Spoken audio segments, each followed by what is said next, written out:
because it made absolutely no sense to me. At the end of the day, there's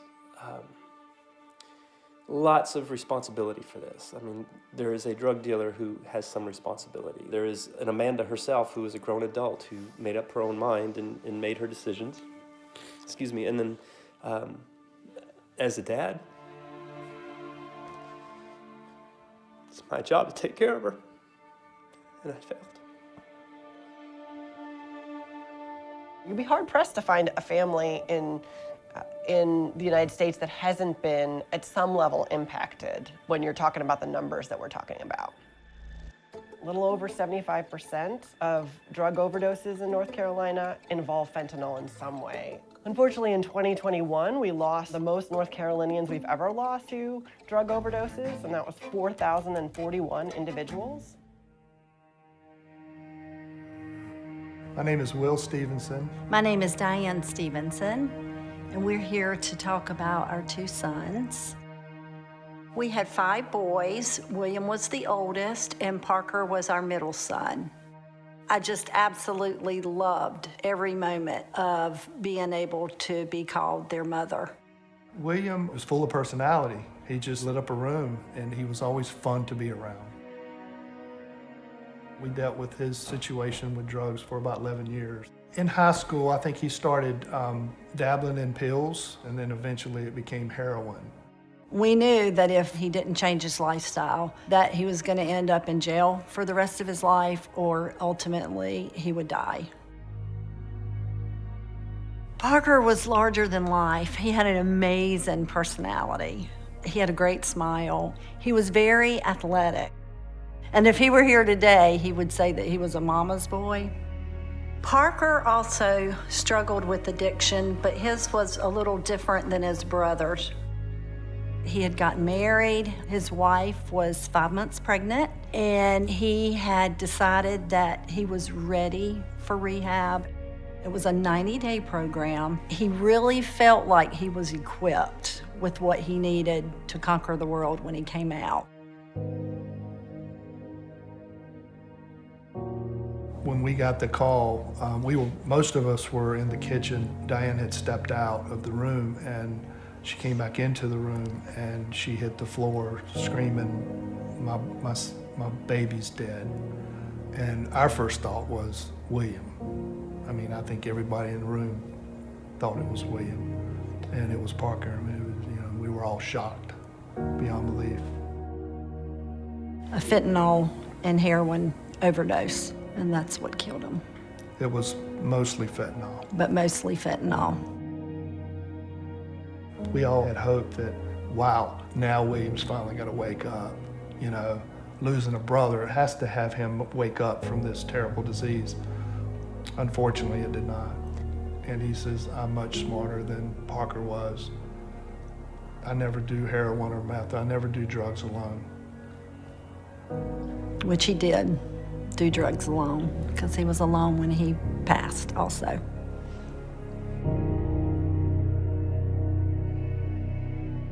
I see families that are very intact, and then a kid gets on fentanyl and cocaine and heroin, and it ruins them, and it ruins the family. We got to remember, when we come up, there was marijuana. People were not addicted and dying over it.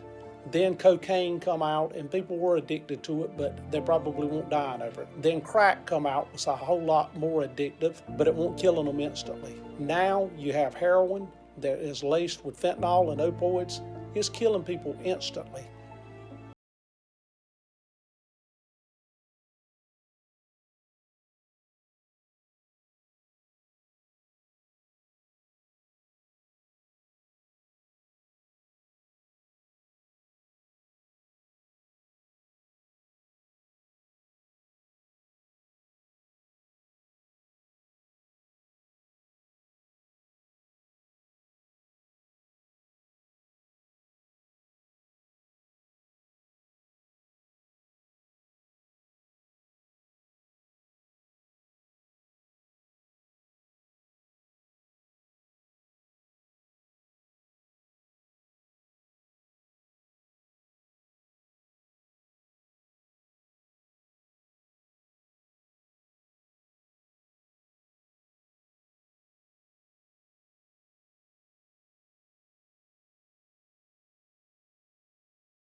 to an adult jail. They would sleep separate from the adults, but they were with the adults in the jail all day.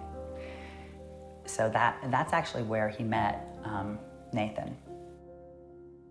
Nathan, I think, was 44, 45 years old, you know, and Kevin was 17. And so it was not appropriate for them to be together, you know. So I think Kevin learned that Nathan knew how to get access to harder things. They decided to trade, Kevin was going to trade some marijuana to Mr. Wyndham in exchange for some heroin. He was celebrating his 18th birthday with these drugs. Kevin got 3 bindles of heroin, which unfortunately not only did have real heroin in it, but it was laced with fentanyl. And he consumed that, and it killed him. So I picked up the phone, I was just screaming, and then I heard his dad saying, "It's Kevin, you know, he's dead, Kevin's dead." And it's surreal, it's so surreal. So we initially decided to charge Mr. Wyndham with second-degree murder.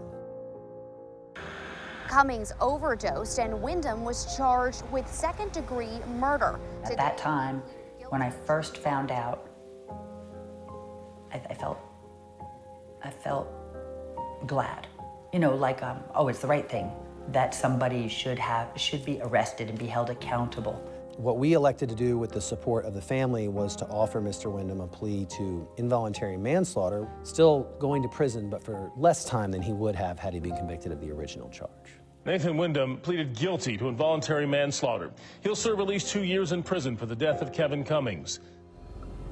It's Old Prison Camp Road and start. Head south toward Beach Street Drive. And we are going to interview Nathan Wyndham.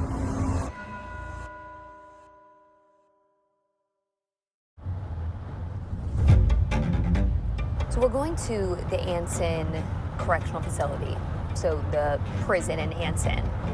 I didn't know if Nathan Wyndham would talk to us. Why do you want to talk to Nathan? Nathan Wyndham is part of this story. I mean, he's in prison right now, and an 18-year-old is dead as a result of his actions. Okay, looks like we're here.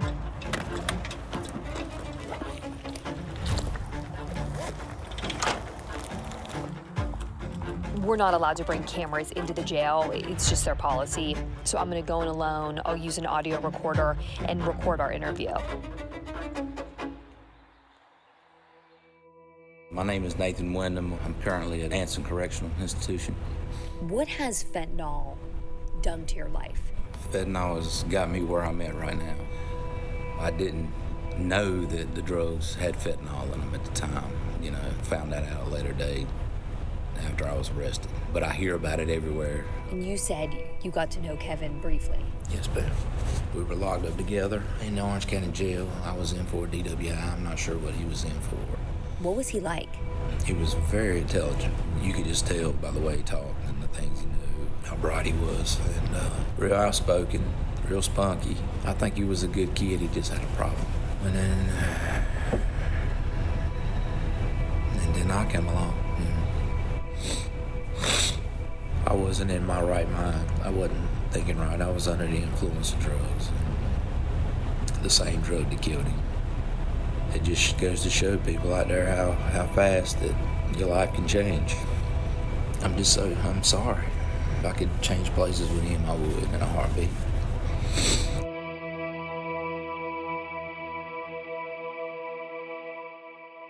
It could be a mother, a father, a brother, a sister, a kid. It has no boundaries. The good thing about this is it stopped before it got into a home. Big one's fentanyl, you guys. This morning we stopped a vehicle that was loaded with methamphetamines and fentanyl. Give a fentanyl. When you stop that drug on the highway and it does not get into the community and it don't get into a family member or a sibling or anybody's hands, it's a success. Originally, we were seeing fentanyl flown in from China. That's where a lot of the component chemicals are manufactured. But more recently, the fentanyl components are being sent to Mexico, where they're being manufactured there and driven across the border through border checkpoints And those drugs are coming all across this country, including here to North Carolina, and they are absolutely devastating people's lives.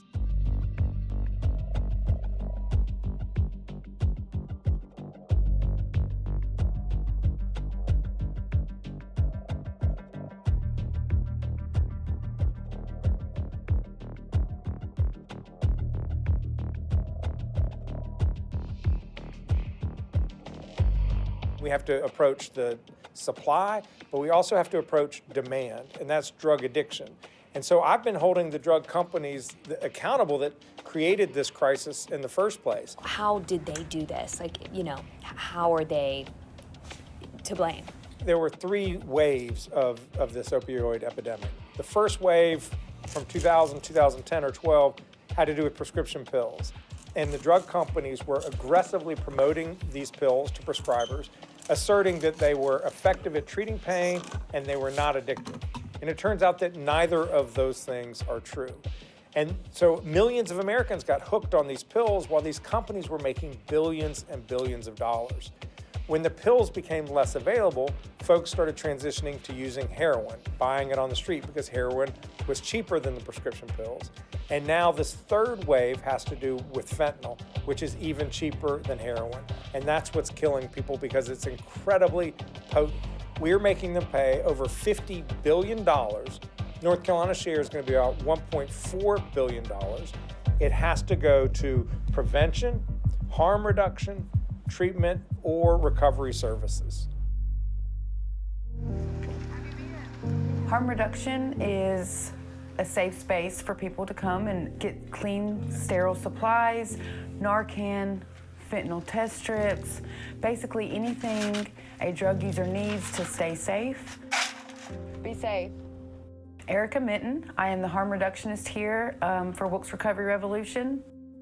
I am in recovery. My husband and I had substance use disorder. We were addicted to opiates, among other things. And unfortunately, in December 31st of 2017, I lost my husband to an overdose. I came here to WOC's Recovery to put his picture on the Somebody Someone wall.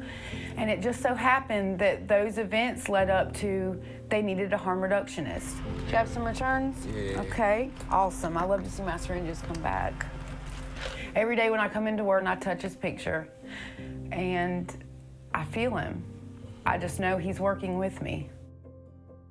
And we pretty much take all the work that we do here out to people. Hey, you need some supplies? Yes, please. All right. So we distribute fentanyl test strips.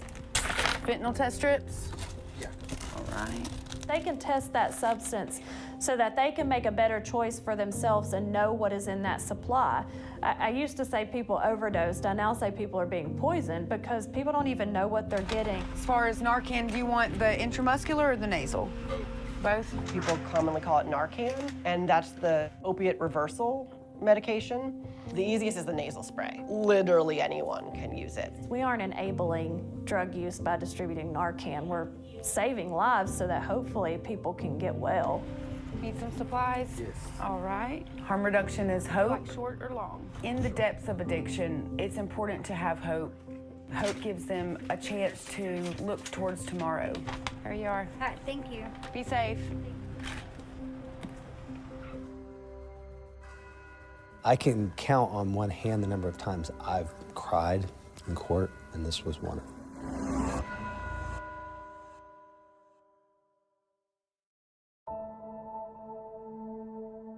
Nathan Wyndham traded drugs with 18-year-old Kevin Cummings. Wyndham was charged with second-degree murder. Today, he pleaded guilty to involuntary manslaughter. So we went into court that day knowing that Mr. Wyndham was accepting the plea offer. For a case of this magnitude and many criminal cases, the victim, the defendant in many cases, they still want a chance to be heard. What I hoped for that day was an opportunity to speak for Kevin. So what did you think going in that day? You had your pictures, right? Yep. I wanted something that was big and would stand out, but a regular photo I didn't think would make the impact that this painting does. Kevin was only 18 years old, and Different people look different when they're 18. Some 18-year-olds look like adults. He looked a lot like a kid. I've been working with this case for a couple of years, so it shouldn't have hit me the way it did, but seeing that portrait of Kevin while his mother was talking about him was very moving. What were you trying to convey? I just wanted to let them know it's, it's not a day go by that I'm sorry. And when Nathan talked, what went through your mind? His concern, I could see it. He wanted me, he wanted us to know, Kevin's family to know how sorry he was, how much remorse, how much regret, how much it's impacted his life. And then you? And I hugged Nathan. I saw him standing there and I could see him reach for me. I had to hug him, I just felt their humanity. I said, I forgive you. I told him, I said, I can tell you're really sorry. I thanked him for saying he was sorry. And I told him that I don't blame him. I don't blame Nathan. I have never seen in my experience a man who just pled guilty to a homicide hug the mother of the person he's now been convicted of killing. It just changed my life, and I prayed about it to see for her forgiveness, and it come true. It just happened. It felt freeing. It felt like I was released from some chains. Yeah.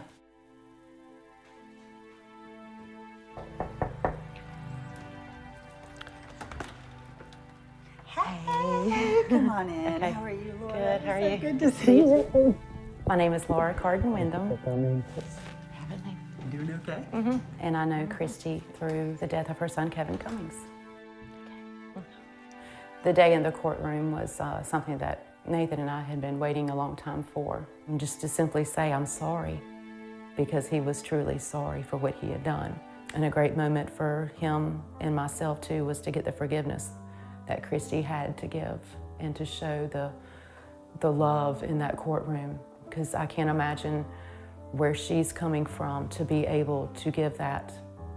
That was an answered prayer. So Laura amazed me, too. This is the first time I've spoken in front of a crowd of people. She told her story at church for one sermon one day. Kevin Cummings will be a name forever in our hearts and to never be forgotten in our lives. She said, I'm telling this story here because I'm telling you this became my purpose in life. This has now defined my purpose in life from here out. She's been volunteering with people who have addiction. Are you ready? I am. Yeah. Are you? Yeah. Let's do it. Powerful together, Let's right? do it. Absolutely. Together, our story could be really powerful if we worked together. I love you. I know. I love you too.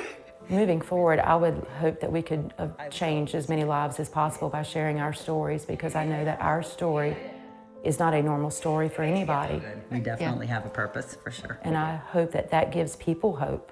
If we have forgiveness for somebody else, no matter what the situation could be, it could be life-altering and make things so much better.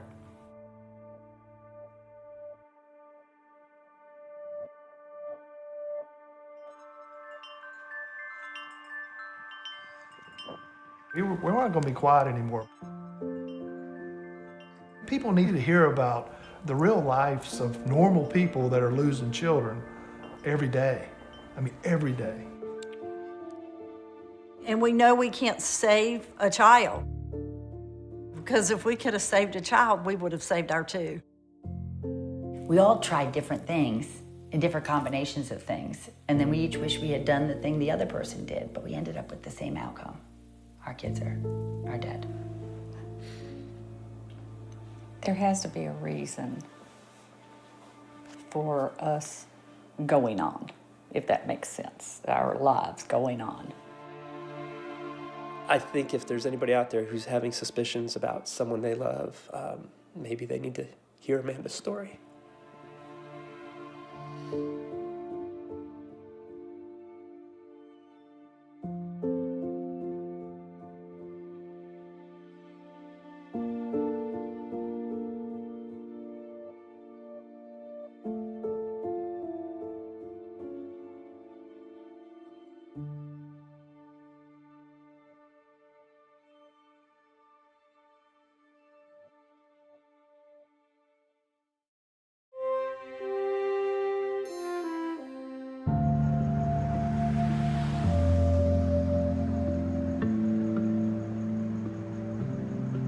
It was an unremarkable morning in a wealthy enclave just north of Phoenix. Breaking news right now. Federal agents have arrested the billionaire founder and former CEO of a pharmaceutical company right here in Phoenix. Until federal agents launched a raid on the home of billionaire John Kapoor. 74-year-old Kapoor is the most significant pharmaceutical executive to be criminally charged thus far in the nationwide opioid crisis. What do you think you're trying to stand guilty? Why? Because there's no evidence against him. He didn't do anything wrong. I've never seen anything like this. These doctors were writing massive volumes of prescriptions for one of the most dangerous drugs on the market. Was he bribing doctors? No, he wasn't. Was he misleading insurance companies? No, he was not doing that either. John Kapoor's arrest was a watershed in the opioid crisis and a warning to corporate America. We're going to take a look at shares of Insys Therapeutics are falling more than 18% today on news that executives from the pharmaceutical company have been arrested on racketeering charges. Wall Street loves a success story. Everybody does. Wall Street just loves it more. And John Kapoor had a great story to sell. What do you think about the opioid crisis going on?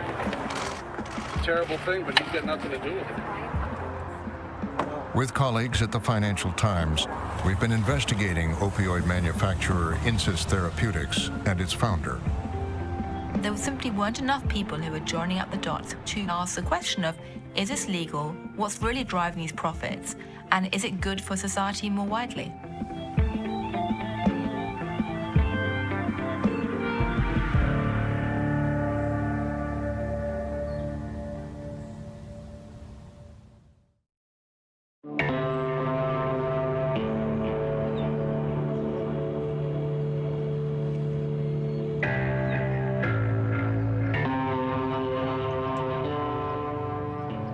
This is a story that starts with pain, the kind that's so severe people become desperate for relief. John Kapoor understood that pain and thought he could help. I met John Kapoor here in Phoenix.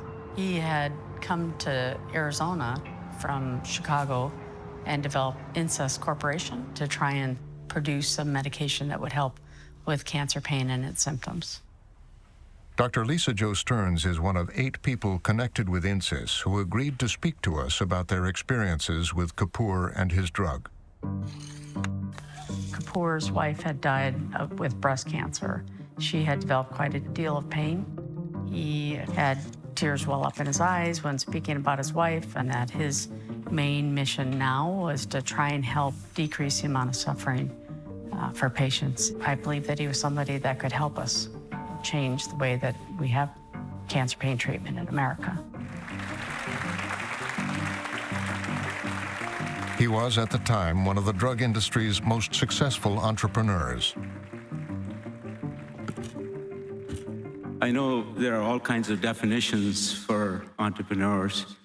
The one that I think we all recognize most is that entrepreneurs are risk takers.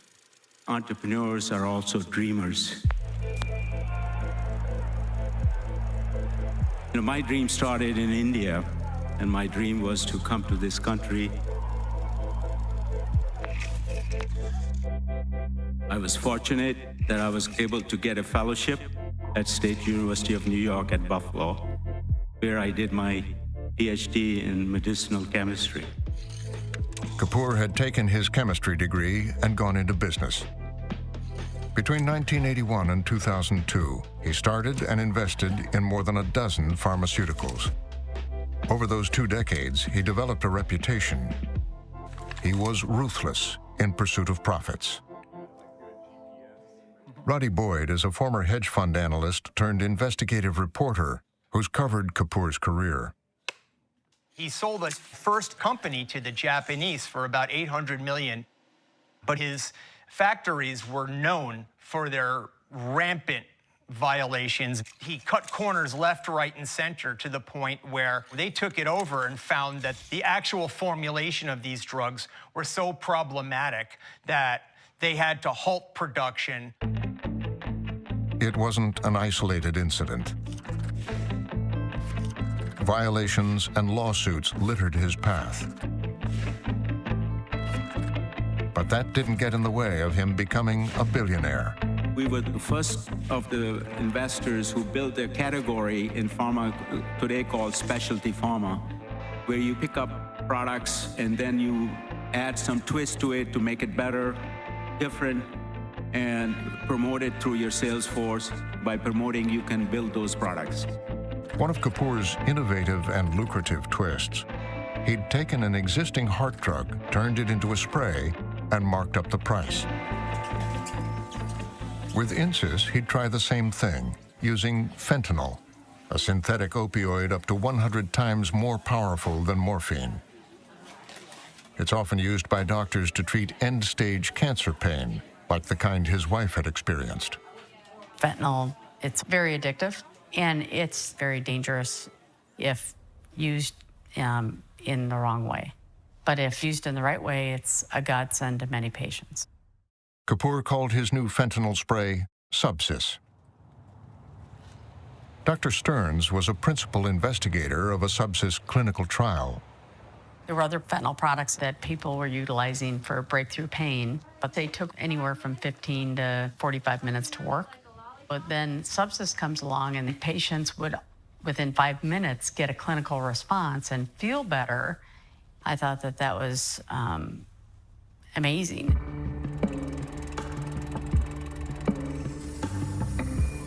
John Kapoor launched Subsys in the spring of 2012, after the FDA approved it for treating breakthrough pain in cancer patients. Subsys comes in individual blister packages. Do not open the blister package until you're ready to use it. But Subsys sales were lackluster for the first 6 months. We prescribed maybe a couple prescriptions a week because there weren't a lot of people that needed to be managed that acutely. Behind closed doors, Kapoor said Subsys was the worst launch in pharmaceutical history. He was furious. For John Kapoor, this is simply put not acceptable level of business. And the first national director of sales was fired in a few months. They brought in Alec Burlikoff, and lo and behold, things changed. Alec Burlikoff had spent close to 6 years in pharmaceutical sales. He would become central to the rise of Insys and its ultimate fall. You want me to do anything or just... No, you can just look around. This is his first on-camera interview, conducted under the supervision of federal authorities. When was the first time that you met John Kapoor? Approximately April of 2012. They're on a fast track to going under. My basic understanding is lack of sales results. I mean, I come to every interview with more passion and enthusiasm than I like to think anybody else can bring to the table. And I can tell you that when I interviewed for the sales manager position, that interview ended with Dr. Kapoor pounding the desk saying, "This is our next VP of sales." I left thinking, this is the opportunity of a lifetime. I've been waiting for it my whole life. I've always wanted to work with a billionaire. Alec Burlikoff, I thought, was a genius and definitely knew how to, I don't know how, build a sales team that quick, that fast, and make the company go where it did. You could see the guy can sell only because of the way he connects with people. And you throw in a lot of enthusiasm where you see someone genuinely looking to help you become successful financially, you can't help but to gravitate toward them. His mantra was, by any means necessary, get the job done. It's from sun up to sundown and by any means necessary. These three former sales insiders who were let go by the company were the few who would go on camera to tell us about an unbridled sales culture at INSYS. It wasn't about cancer patients. It was about getting as many people as you could on the drug. With $80 million on the line, Kapoor was INSYS's principal investor. He wanted his money back and more. The instruction was, go out there, show that we can get a minimum return on investment of 2 to 1, minimum, and do not lose his money or get fired. And the only way that I knew how to do it to get that guarantee is to bribe doctors. You're saying bribery, like you're kind of... Yes, I am. That has a really kind of big meaning, that word. Yes. I think to use any other word would be irresponsible of me at this point. I mean... Back then, did you think, oh, I'm going to go bribe people? Yes.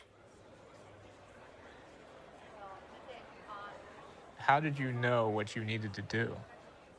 From my experience in the industry. Berlikov told us how he boosted sales, turning to the legal industry practice of paying doctors to appear at professional gatherings. They're called speaker programs. It is a very common practice, something that I'm very familiar with from my days back at Eli Lilly as a rep, at Johnson & Johnson, at Cephalon. The only difference is at INSYS, no one cared if anybody showed up to the programs and if the doctor even spoke. The only thing that mattered was the bottom line. I have here documented my day-to-day schedule. I had a speaker program, if that's what you want to call it, the infamous dinner program, May 17th. April Moore was a new sales rep at the time, working for one of Berlikov's hand-picked managers. She was told to focus on one doctor in Chicago, Dr. Paul Madison. Sunrise Lee was my manager. She told me, you want to get Dr. Madison out to do speaker programs, push speaker programs, because that's money. I was told there were going to be approximately 11 to 13 doctors, and not one doctor showed up. Dr. Madison saw one of his friends, so Sunrise had Dr. Madison's friend and the date forged signatures of other doctors that were supposed to be at this dinner program so that Dr. Madison could get paid.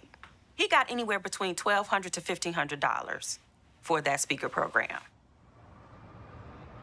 Dr. Kapoor insisted on actually tracking the number of prescriptions that the speaker prescribed, which had never been done at any other company I've been involved in.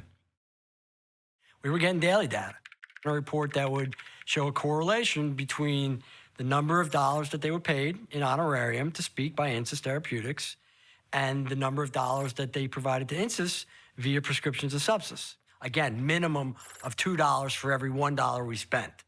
Dr. Madison made an estimated $86,000 in speaker fees and wrote at least $1.2 million in subsys prescriptions. He told us he didn't do anything improper with the speaker programs or overprescribe subsys. He hasn't been charged with a crime related to INSYS, but his medical license was revoked in Illinois. Inside the company, doctors like Madison were known as whales. My reps would get up at 5 or 6. They'd drive around from doctor's office to doctor's office. The ones that with lines of patients sitting in the parking lot on the floor drinking Mountain Dew, pretty good telltale sign that that's going to be the doctor that you're going to want to engage with. They were pain doctors in strip mall clinics, row house offices, even suburban hospitals. The office probably could very well have been described as a pill mill.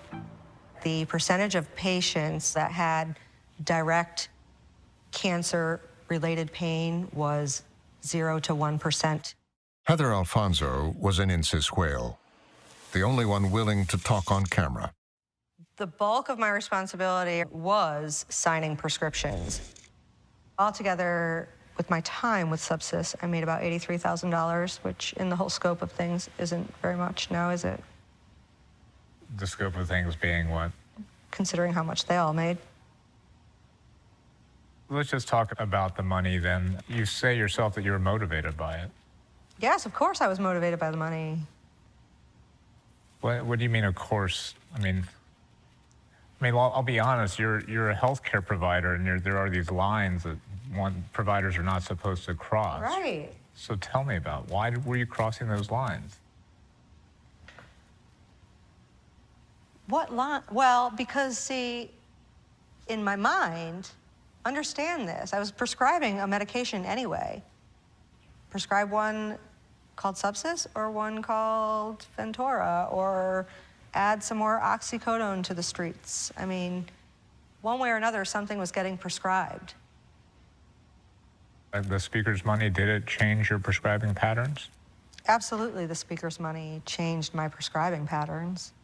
Yes. Because if I'm going to add a medication, I'm going to be more apt to add Subsys that, you know, supplements my income. I have 5 children, and having a significant other who wasn't bringing in the income to help pay the bills, this additional money was something that I needed. It all comes down to targeting. You gotta find their hot button, whatever makes them tick. And it sounds ruthless, and it is ruthless, that we would target someone that's in distress in an effort to take advantage of them. Berlikoff told us that once the sales reps had their marks, they pressured the prescribers to write ever higher doses of Subsys, a process known as titration. It was a directive from Dr. John Kapoor that we roll out this effective dose campaign, which was basically all about titration. If the doctor's not escalating the dose quickly, then we have an issue.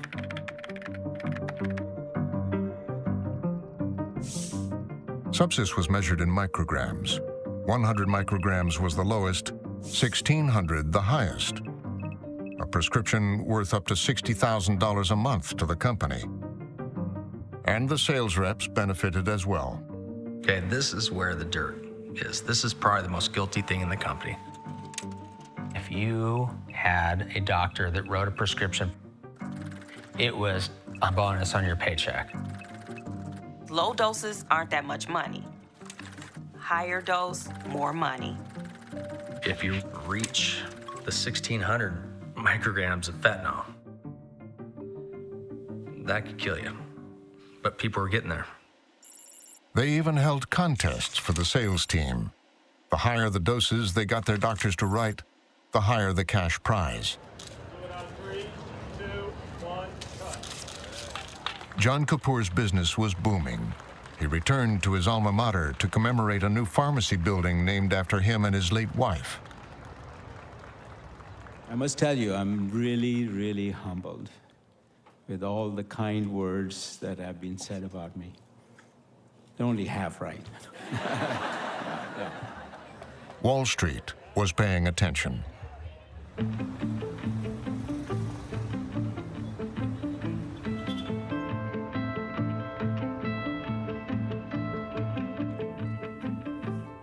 David Amsalem is a stock analyst who advises institutional investors. His reports would help influence INSYS's rise on Wall Street. Initially, I was skeptical that the company would be able to be successful commercially with Subsys. You know, it's a highly competitive marketplace. What was interesting is the sales and the volumes really started to take off. And that, I think, made an impression on a number of us in the investor and analyst community. Over the NASDAQ, INSYS Therapeutics, a specialty pharma company. INSYS went public in May 2013. Good morning and welcome to INSYS Therapeutics Operating Results Conference Call. I'll turn the call over to INSYS CEO Michael Babbage. Thank you for taking the time out of your day to join us for our first conference call as a public company. John Kapoor hired Michael Babbage in 2001 to help manage his stock portfolio. Babbage was recently out of college.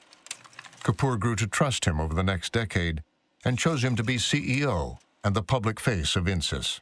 This has been a rip-roaring stock for you guys. The IPO has been fantastic. Tell us what it is about INSYS that has investors so excited. Mike Babbage had no background in pharma. That, I thought, was striking.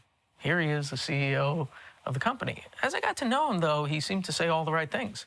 Our first commercial product, branded product, is called Subsys, and it's a sublingual spray of fentanyl, which is approved for breakthrough cancer pain. And we believe this platform is very important for the future of drug delivery. Within 5 months of its IPO, INSYS shares shot up 400%. And John Kapoor's $80 million personal investment was worth close to $550 million. Investors were doing well, too. A lot of biopharma companies are not even generating any revenues. Here was a company with a product on the market that was starting to see some success. So that I found attractive. So tell me what your thoughts are. When a company's share price goes ballistic like that, yes, it may be because they discovered a new innovation that's so exciting and good for mankind that it's going to carry on indefinitely. But that's a pretty rare example. Usually, there's something in that that's just too good to be true.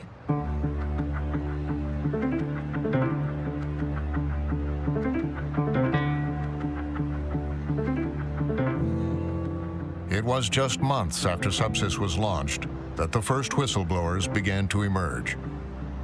I first heard about INSYS in the end of 2013. One of the chief civil lawyers in our office forwarded me a whistleblower complaint. I was at the time the chief of the healthcare fraud unit of the United States Attorney's Office in Boston. All the whistleblowers made similar allegations. All over the country, these doctors were being bribed and were writing massive volumes of prescriptions for one of the most dangerous drugs on the market. Every investigation of one of these companies starts with, is it possible to go after them criminally? But they're always very difficult. We're talking with the FDA, we're talking within our group about ways to move the case along. The company announced it was being investigated. Word spread on Wall Street. I would say there was something of a collective shrug.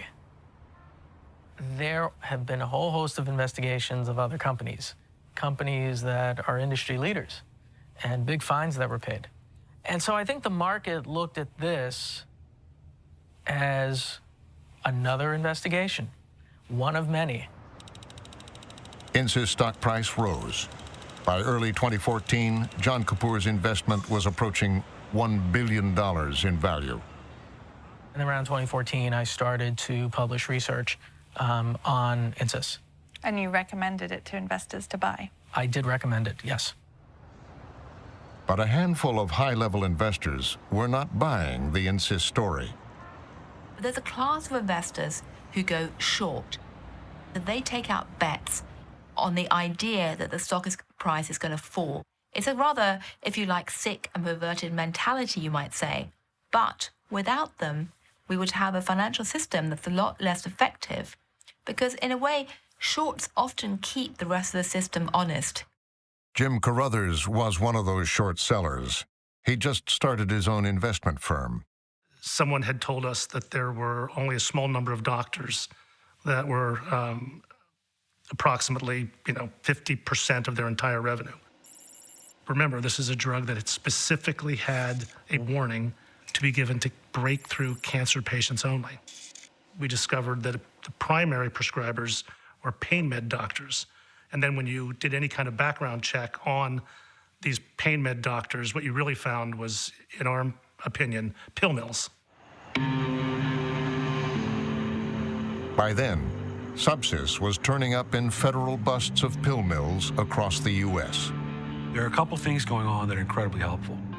The U.S. Attorney's Office in Michigan is prosecuting a doctor out there named Gavin Auerbach. They've talked to patients. They've done surveillance. They've actually had some undercover buys. At one point, he was the largest prescriber of Subsys in the United States. Gavin Auerbach was, in fact, INSYS's biggest whale. For $138,000 in speaking fees and other gifts from the company, he prescribed at least $7 million worth of Subsys.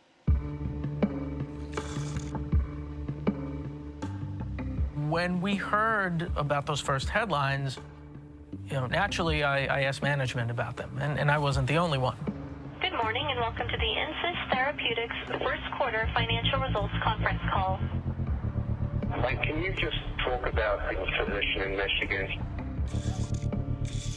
Sure, absolutely, Jason. Appreciate you bringing that up. The doctor was a prescriber of sepsis, but in no way, shape, or form was there any allegations against INSYS, any of its employees or affiliates. They were quick to point out that there was a wide audience of physicians who were writing prescriptions. Now, I couldn't see that kind of data from my own research. You want to believe that management teams are going to be honest. And so they were very, very clear. It's a bad actor or one or two bad actors. And there isn't anything to worry about here. Within days of Dr. Auerbach's arrest, Katie Thomas of the New York Times published the first national expose on INSYS. I got a tip to look into this company and look into their marketing practices. The thing that caught my attention was this is a very dangerous product. If it was misused, it could actually kill people. But if you Googled INSYS, you would see a lot of, people talking about it from a Wall Street point of view and how it's a stock to watch. She found one analyst hyping the company's titration strategy, high doses driving higher revenues. This idea that the patients, as they became more addicted, essentially, he didn't use that word, but and needed higher doses, this would be, a good, reliable revenue growth stream for the company. Katie Thomas writes her story for the New York Times, and the stock goes from 20 to 12, roughly. We thought, okay, the market's seen what is going on here. They've reacted. We continued to follow this story for a number of months, and the stock price pops back up to about $25 or so. There were people on Wall Street who were intent on keeping this stock price up, and I believe ignoring some of the more obvious indications that this was a unsustainable, potentially fraudulent business model.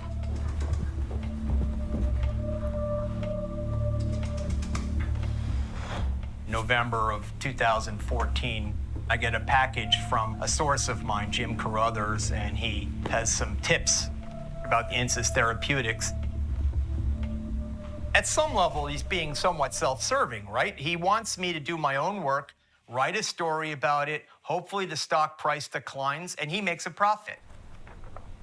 But there was a story here, and I was just blown away. So I hopped on LinkedIn and found current and former employees and began reaching out to them. What Boyd discovered went beyond titration and no-show speaker programs. It was a decadent sales culture in service of one goal. Alec Berlikoff created a culture that the only thing that mattered was a prescription of Subsys. What it took did not matter, and he was very clear about that. 2015, let me begin. INSYS Therapeutics, that is our name. We're raising the bar and we're changing the game. His sales reps, like the ones who created this rap video for a company-wide contest, bought in. Like they never seen. Going deeper than Dan in a submarine. He argued strongly that if you're producing, you should have a lot of fun. We're making history because we're great by choice. I love titrations, yeah, that's not a problem. And I got new patients and I got a lot of them. He encouraged, or at least tolerated, doctors and female staff having affairs. I got new patients and I got a lot of them. If you want to be great, listen to my voice. You can be great, but it's your choice. Sex with a doctor or chartering a private jet and taking a couple doctors to, say, Cancun, Mexico. It's been done. Patients and I got a lot of them. I encouraged these people, implored them to form relationships. If you wanna be great, listen to my voice. You can be great, but it's your choice. Because with relationship comes what? Trust. Whoa! And if there's no trust there, they certainly are not going to get involved in a quid pro quo situation. I love titration, yeah, that's not a problem.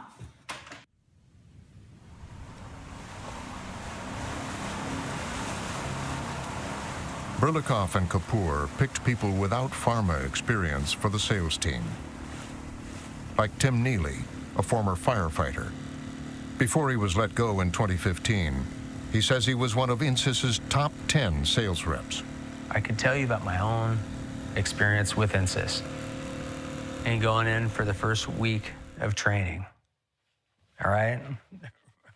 Retiring from the fire department, diving into some crazy pharmaceutical sales company, and I didn't really know anything. Our class, no one had a degree in pharmaceutical sales, period. And we had a guy that played pro football and a girl that posed for Playboy before. I think our company was more about, can we trust you? Because it's like selling heroin on the streets. They also hired inexperienced people for senior management positions. A saleswoman told me about Sunrise Lee, who oversaw the entire Midwest. The only Sunrise Lee that I could track had been a dancer at a gentleman's club in Florida. She has no pharmaceutical background, no science background. Berlikov put Lee in charge of a region with two of Insys's whales, Dr. Paul Madison and Dr. Gavin Auerbach. She wouldn't speak to us, but when Boyd was reporting, she said that she was under federal investigation for Insys sales practices. I was not nearly as concerned as hiring a former Playboy model or a former exotic dancer as I was assessing whether or not they had what I call, unfortunately, a killer instinct, almost no conscience. When Boyd finally published his story, he also made the first link to a death from sepsis. Carolyn Markland had back pain. She had taken Subsys the night before and literally died with it on her bed. Carolyn Markland's doctor had been a paid speaker for Insys. We put it out, and I got a lot of emails from people on Wall Street who felt that I didn't understand what I was talking about. Boyd stayed focused on the story and soon made a discovery that would have impact. Insys had what I call the killer app in its ability to get its drug approved. And their hack, as it were, is simply to lie to the insurance companies. How can I help you today? I need to see if a certain medication requires authorization. It was called the Insurance Reimbursement Center, IRC, an internal group at Insys that dealt directly with insurance companies. Okay, and what's the medication? It's Subsys, S-U-B as in boy, S-Y-S.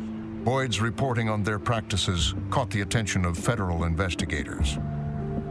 When you're at a pharmaceutical company, you have to do two things. First, you got to get the doctor to write, and the second thing you do is you got to get somebody to pay for it. In the industry, 35–40% approval rate for a drug like this, it was the normal standard. Kapoor thought that was outrageous, and so he was telling people, I want like 100% approval rate. Special Agent Vivian Barrios works in the FBI's healthcare fraud unit. I started going to Arizona pretty frequently to speak with as many of the IRC employees as I could. I did speak with a woman, and she basically talked about that scheme that they had, which was misleading insurers. She was a prior authorization specialist for Insys and would become a key source for the investigators. She agreed to speak to us if we concealed her identity. I was the gatekeeper in between your doctor and the pharmacy And I was doing what I really thought was helping people until I found out that it wasn't helping people. Really, the prior authorization specialist should have no control over whether or not it does or does not get approved, because a patient either meets the conditions or they don't. So when it was a non-cancer patient, you were supposed to use this blurb or spiel. The spiel was only talking about what the medication was intended for. And so that was meant to confuse the person on the phone. And the patient's diagnosis is malignant cancer pain or other? That seems like a pretty straightforward question. Does the patient have cancer? Yes, no. It's for the breakthrough pain, yes.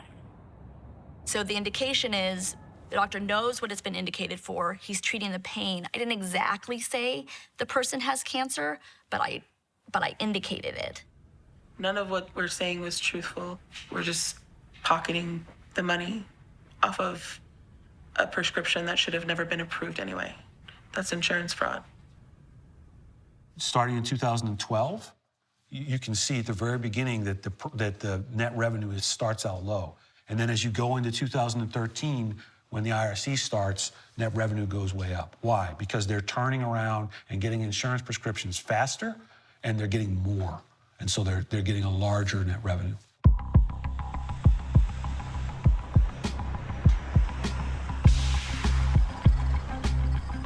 The spray that we launched 3 years ago, this year will do close to $300 million.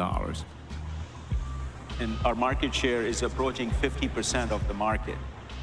Everyone in the office was meticulously checking their phones all throughout the day to see where the stock was at.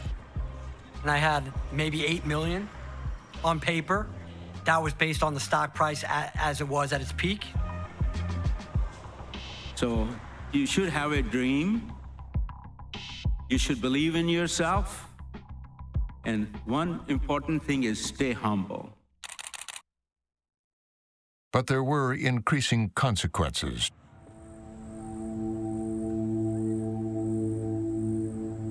I had a large population of patients who had been prescribed Subsys by their clinicians for chronic pain conditions that were now addicts. It created this very craving, addictive-like personality that they hadn't had before they used it. Subsys was being implicated in hundreds of deaths.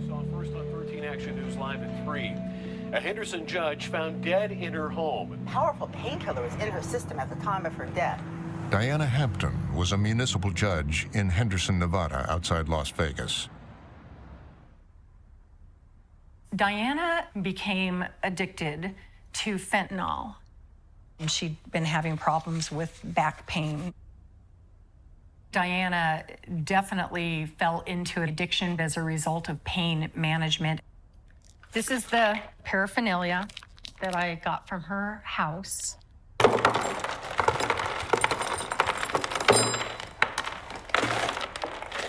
This was the fentanyl. She was seeing a Las Vegas pain doctor, one of the largest prescribers of Subsys in Nevada. Later, he was arrested and pled guilty to giving her hundreds of used Subsys canisters.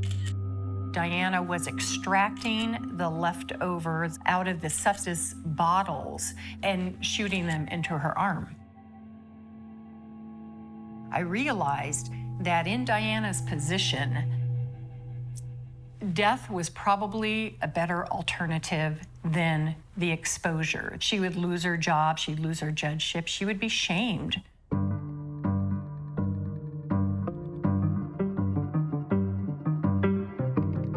I didn't think about the patient, the people suffering, the addiction, the deaths. I imagined that I was selling a widget. All these lives that are being affected, I managed to successfully compartmentalize where it wasn't in the forefront on a daily basis, because if it was, I would not be able to do my job. News reports on INSYS continued to surface. Some of the biggest prescribers of Subsys had been charged, including Gavin Auerbach and Heather Alfonso, who'd ultimately take pleas. and the investigation of Kapoor and his company was closing in. We got more than a terabyte of information from the company by way of subpoena. One of the really good pieces of evidence against Mike Babbage was this office-wide email saying, "I thought we owned the top guys."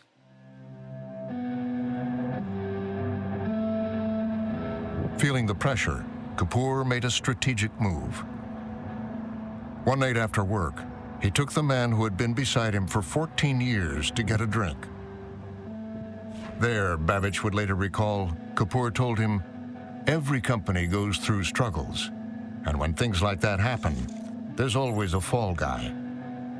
Then he told him, "You're going to be the fall guy." Good morning and welcome to the Insys Therapeutics third quarter 2015 earnings call. I'd like to turn the call over to Dr. Kapoor. Today we announce that Michael Babbage has stepped down as President and Chief Executive Officer of Insys. I will assume the additional role of President and CEO. Soon, amid tension with Kapoor, Berlikov would leave the company.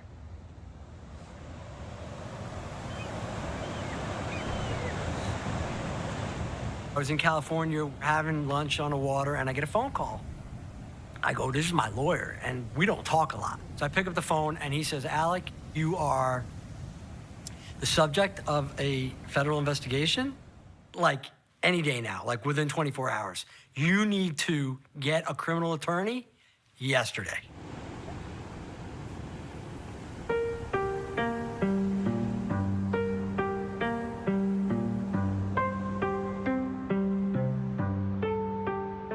Berlikov left a message for me at the Massachusetts Attorney General's office. It was this bizarre moment. He said he just fired his lawyer and he wanted to come in and talk.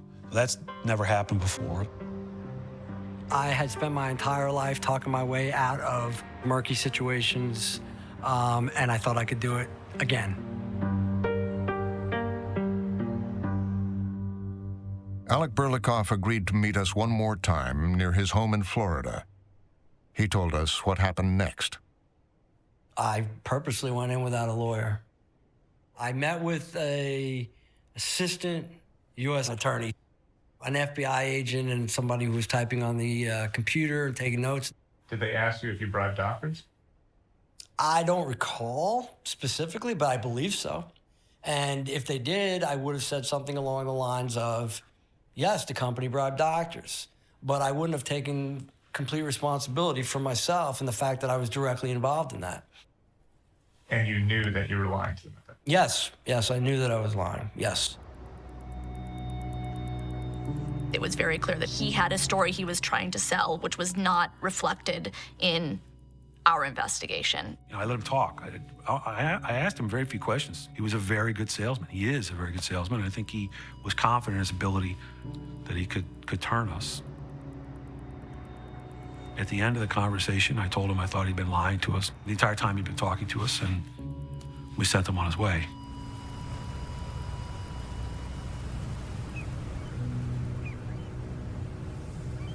Within months, there was enough evidence to move to the next phase of the case against Insys, arrests.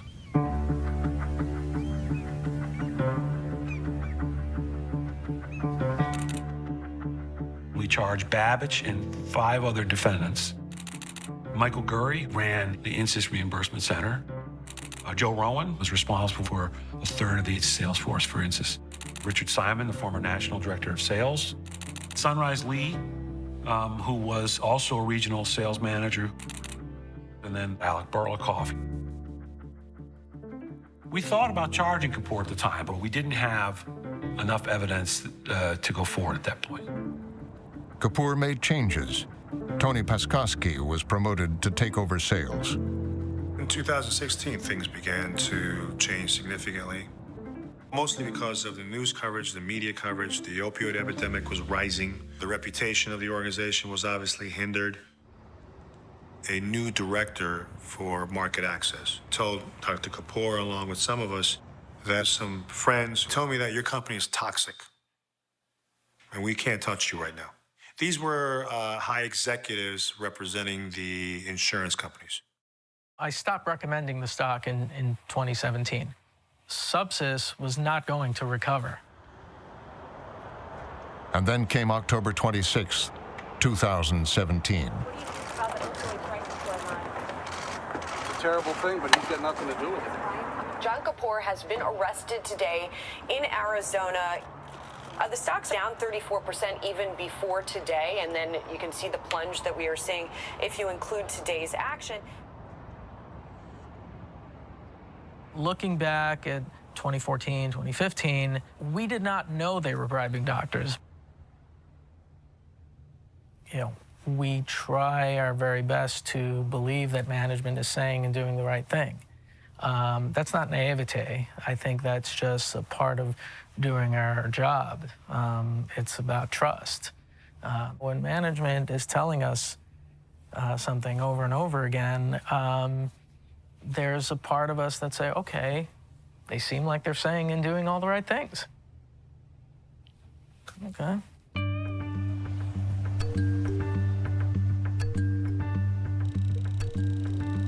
I believe we took the position off in early 2018 when the stock had fallen to mid-single digits. This was not a company brought down by short sellers. This was a company that was brought down by its own reckless abuse of the system. How much did you make? I'm not going to disclose how much we made, but it was a good bet. In Boston, federal prosecutors prepared the case against Insys. They would pursue a novel strategy using anti-racketeering laws designed to fight organized crime. Fred Wyshak, renowned for prosecuting mob kingpins like Whitey Bulger, was brought onto the case.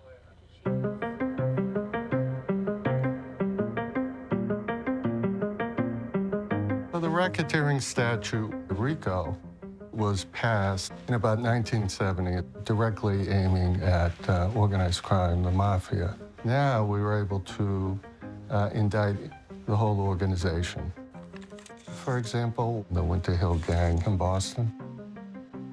We did a classic investigation. We started at the bottom of the pyramid, and we started taking out the bookies and the loan sharks and the drug dealers, get those individuals to cooperate, and that was a key to our success. Now they would try with Insys, methodically moving up the organizational chart, closing in on John Kapoor. Alec Berlikov, he had built a trap for himself. You know, coming in and talking to prosecutors for 4 or 5 hours on tape and lying, he had created this piece of evidence that, you know, was going to be devastating to him if he went to trial.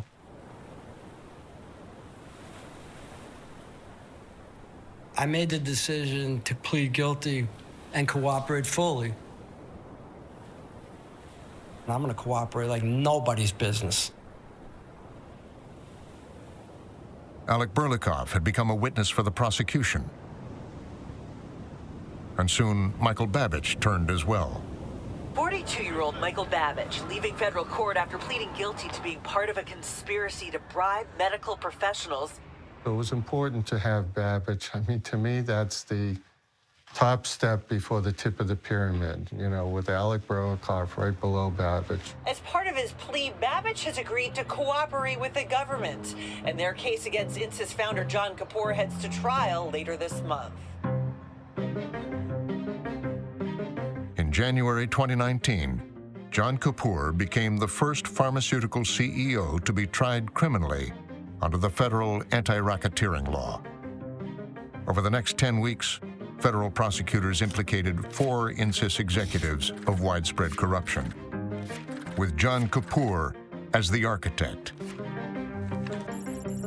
From emails connecting Kapoor to paying off doctors, to testimony saying he approved the scheme to defraud insurance companies.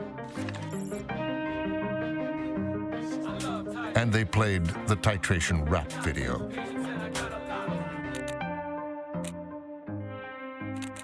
John Kapoor became very withdrawn. Once he saw his closest confidants, like Alec Burlikoff, like Michael Babbage, turning on him, and, obviously these guys are self-interested. They're doing it to save their own necks, too. Alec Burlikoff was on the stand for 5 days. He connected everyone around the country back to the decision-making that was going on at corporate headquarters. The prosecution's most damning evidence, a spreadsheet ordered up by Kapoor showing how Insys tracked the money that went to doctors and what the company got in return. I called it a smoking gun. I mean, it was about this return on investment theory that Kapoor had, and that's criminal. So you might as well be writing out a confession. After 2 weeks, the jury delivered an unprecedented guilty verdict against John Kapoor and 4 Insys senior executives. This case is the first to bring criminal charges against the most senior executives of a publicly traded pharma company for their role in the opioid epidemic. This is not only about punishing these defendants, it's about making the next pharma company think hard about its basic responsibilities as a corporate entity and about not victimizing the public so it can make more money.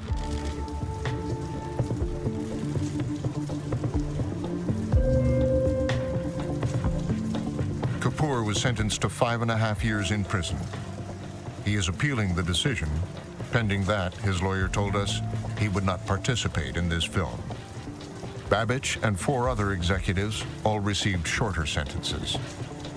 When executives go to jail, that sends out a pretty serious message to the wider business and financial community.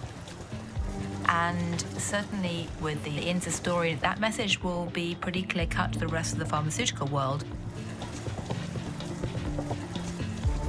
When I look at John Kapoor now, I'm very conflicted because I see the man that told me about his wife and how she suffered with cancer and how horrible that was. And then I see this guy that heads this company that's evil. For his role, Alec Burlikoff was sentenced to 26 months in prison. Dr. Kapoor, he tells you how to run the business. You decide, however, whether or not you want to participate in it. And I decided that I would, and that was wrong. Well, and I'm going to prison as a result of it.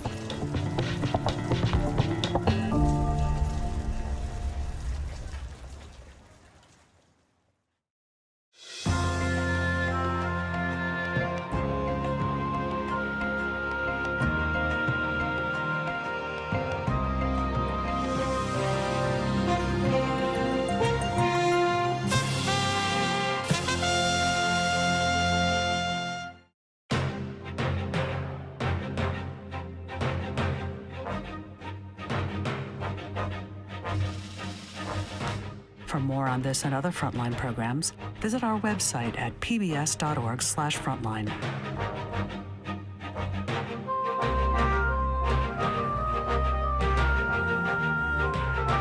To order Frontline Opioids, Inc. on DVD, visit Shop PBS or call 1-800-PLAY-PBS. This program is also available on Amazon Prime Video.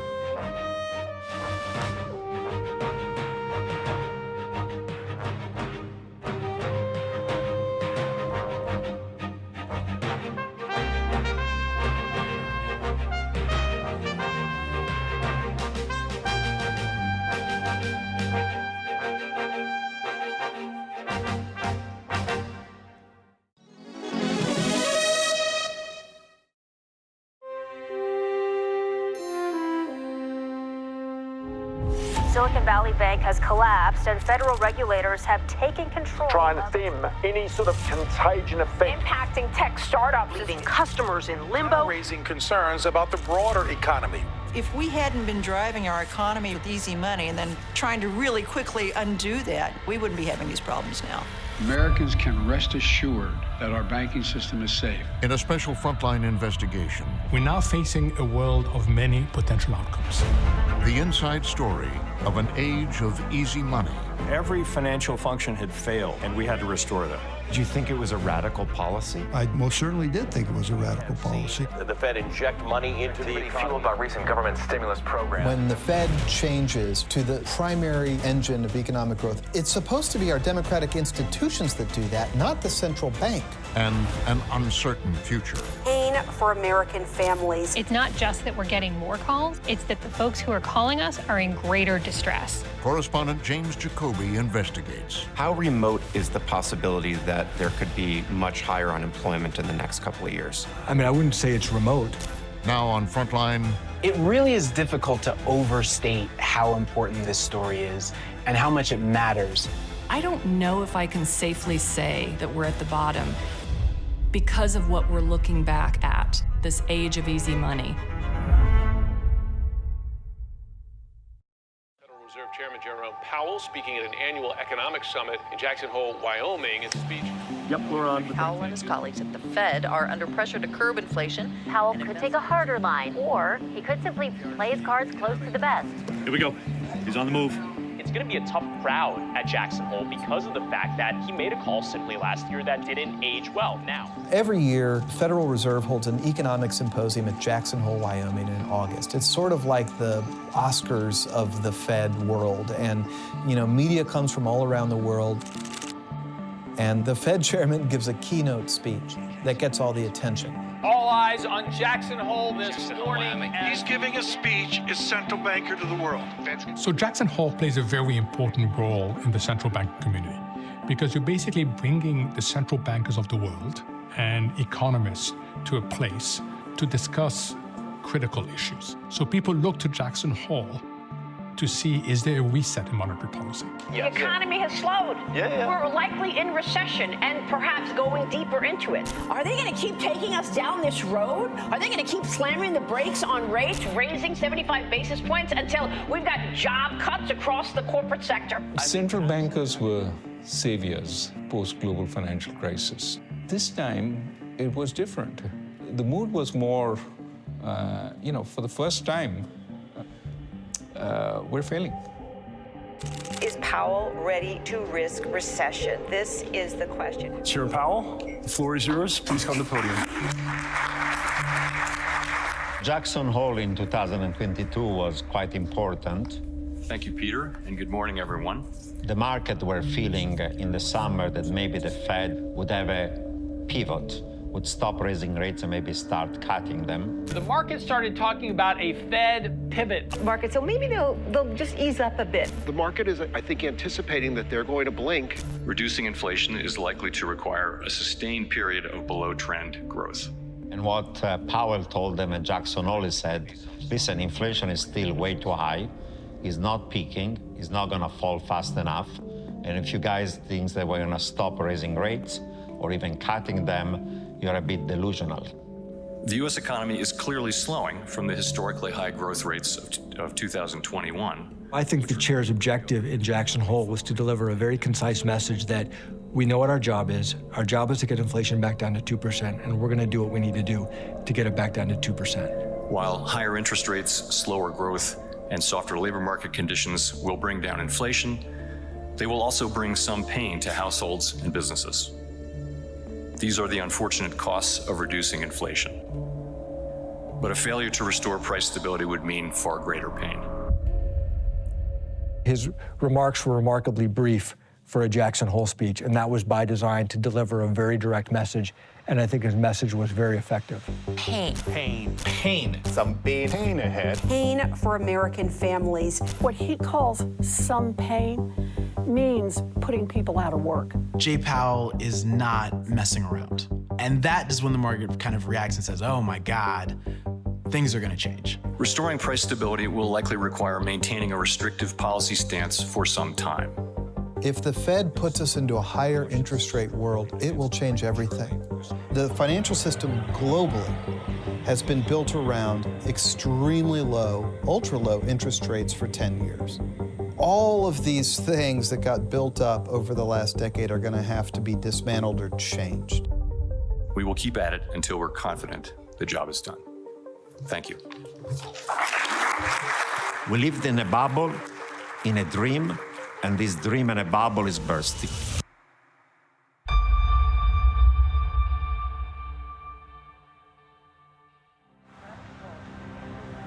rising interest rates in the U.S. and many other countries are intensifying fears of a recession. Ever since that Fed meeting at Jackson Hole, we've been getting mixed signals about the economy. Is it bound for recession, or is it in a booming recovery? An economy with such a strong labor market is not in a recession. At the center of the debate are the actions of the Federal Reserve, which seems to have our economic fate in its hands. The Fed is trying to stop inflation, but is the medicine worse than the disease? Lately, it's been raising interest rates at the fastest pace in decades, trying to tamp down on inflation. But for most of the past decade, the Fed was keeping interest rates incredibly low, trying to stimulate the economy, creating what has been called an age of easy money. Tonight, the economic alarms are blaring. For the past 2 years, I've been investigating the Fed and the far-reaching consequences of its easy money policies. I'm game if you are. I'm definitely game. I've been speaking to current and former Fed officials. Is that really the first time you're in a suit since COVID? From the waist down. Can I take my mask off? Titans of finance. You were thinking what? I was thinking this is the craziest market I've seen in 40 years. Those who follow the decision-making. None of us think about this because it's boring, but it's everything. It touches everything. And those who have been hit the hardest by it. It's like choosing between your rent and your food. They do not understand what everybody's going through.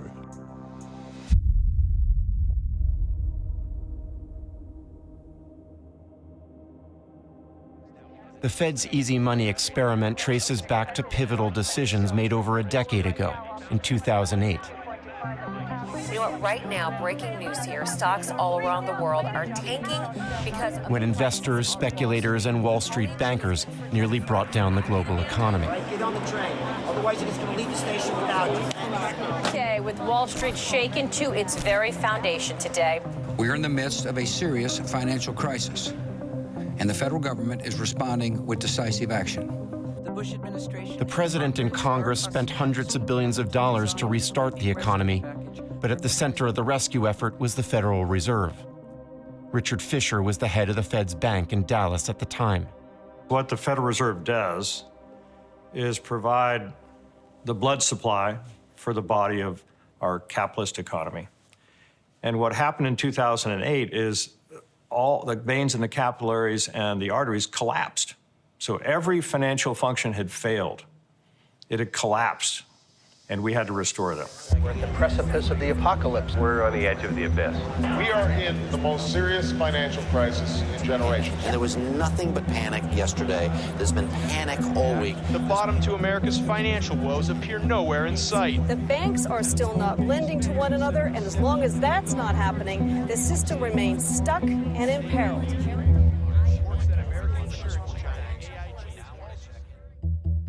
In normal times, the Fed's job is to promote employment and keep inflation in check, primarily by raising and lowering short-term interest rates, making borrowing cheaper or more expensive. But amid the crisis, Fed officials decided to do something they hadn't done in half a century.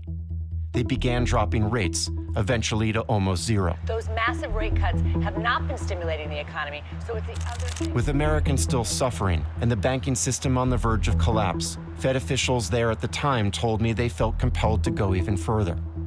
And then the question was, what else can we do? And the committee came up with the idea of quantitative easing. Quantitative easing. What in the world is that? Quantitative easing, that's just a Greek term to a lot of people. A lot of people want to know what they're going to say about what we call quantitative easing. Quantitative easing, or QE, was championed by Ben Bernanke, then the Fed chairman. The Federal Reserve is committed to using all available tools to stimulate economic activity and to improve financial market functioning. QE was an experimental way for the Fed to inject money into the financial system and lower long-term interest rates. It's almost like alchemy. You can create money out of thin air if you're at the central bank. So creating more money puts more money in the banking system, put more money out there for the economy to take it and put it to work and to grow and to restore itself. The Federal Reserve has been putting the pedal to the metal. So we're doing everything we can to support the economy, and we hope that that's going to, get us going next year sometime. Their hope was that the new money would help shore up the failing banks and get them lending again. It would become the heart of their easy money policies. It was an emergency measure. I mean, the economy was imploding. I mean, no one would lend to anyone. There was no ability to borrow. The economy was going to be stopped dead. Thomas Honig was the president of the Kansas City Fed and initially supported the quantitative easing plan. These are trying times, and as you just heard, there is much to be done as we try and work through this financial crisis. When you have a crisis, that's when you want your central bank to be willing to put cash in. And so to avoid a major depression where everything just stops, you provide the cash. So I agreed with, yes, we need to provide this money on the expectation that once we got through the crisis, we would go back to a more normal policy. Again, you can tell me if I'm giving too long answers or what have you. The task of managing most of the program went to Andrew Huszar, a former Fed official who was then working on Wall Street. I realized very quickly what I was being asked. I was being asked if I would manage the largest financial markets intervention by a government in world history. The Fed began creating hundreds of billions of dollars to buy things like mortgage-backed securities and government bonds from banks and financial institutions. This was a $5 trillion market. This was the largest private bond market in the world. And the Fed had never once before bought a mortgage bond in its history. And basically, in the fall of 2008, it announced that it would buy basically 25% of the entire market within 15 months. And that was your job to do that purchasing? That was my job, to think about how to get the program done. Many of these tools had not been tried before. They were definitely like break the glass kind of tools. Like, what are we going to do in order to restart the economy here? Sarah Bloom Raskin joined the Board of Governors while QE was already underway. As QE began, it showed great promise. We started to see that people's sense of economic well-being was ticking up somewhat. People were finding jobs. People were finding homes. The foreclosure rate had slowed. So there was a sense that something was working. Now, how it was working was a different question altogether. Things are not as bad. We're getting better, and things will get better. There's no question about it.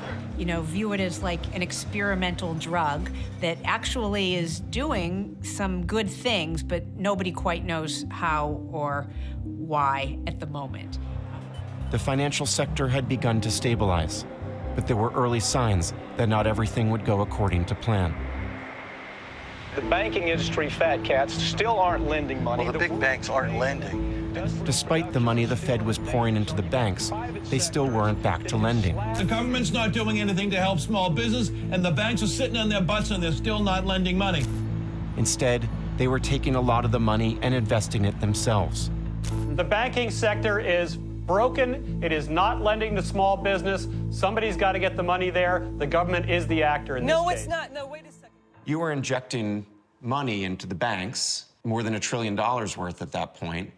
And what were the banks doing with that money? The Fed's idea was the banks would be taking that money and lending it effectively at lower interest rates. What the banks were doing instead was that they were just investing in the same bonds that the Fed was buying. They were taking that money and they were turning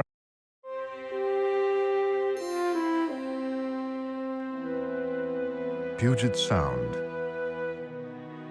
Chesapeake Bay. They are America's great coastal estuaries, and they are in peril.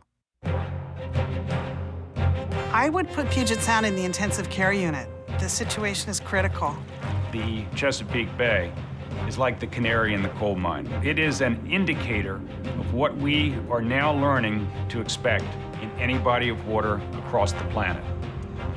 3 decades after the Clean Water Act, Frontline takes a hard look at why America has failed for so long to clean up the nation's waterways. Agriculture is by far the largest source of pollution to all of the waters in the country. We're not talking about little mom and pa on the farm anymore. We are talking about industrial production. It is industrial waste. And how contaminated waters threaten not only wildlife. You have frogs with 6 legs, male frogs with ovaries. But ultimately threaten our own health as well. And the same things that are killing the animals will kill people, too. In a 2-hour special report, frontline correspondent Hedrick Smith uncovers the danger to the nation's waterways, tracking new threats. If you were living in Washington, D.C., would you drink water coming out of the Potomac? Probably not. Confronting new challenges. This is sick. This is sick. It's like a cancer. It's growing. And discovering the ultimate problem. It's about the way we all live. And unfortunately, we are all polluters. I am, you are, and all of us are. Tonight, Frontline investigates what's poisoning America's waters.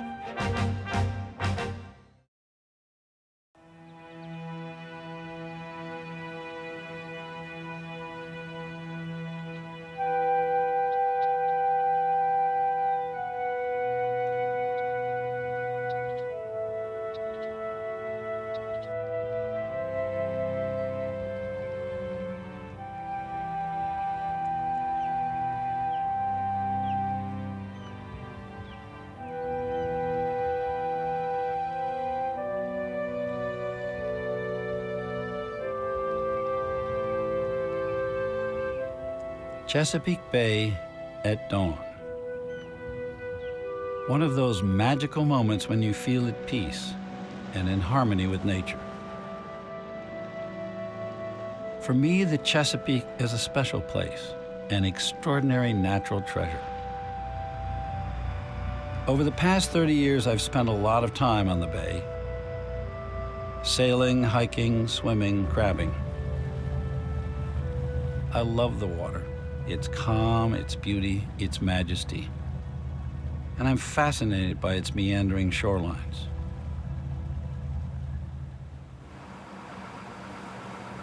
In the early morning light, the bay can look so pure and pristine, but that's deceiving.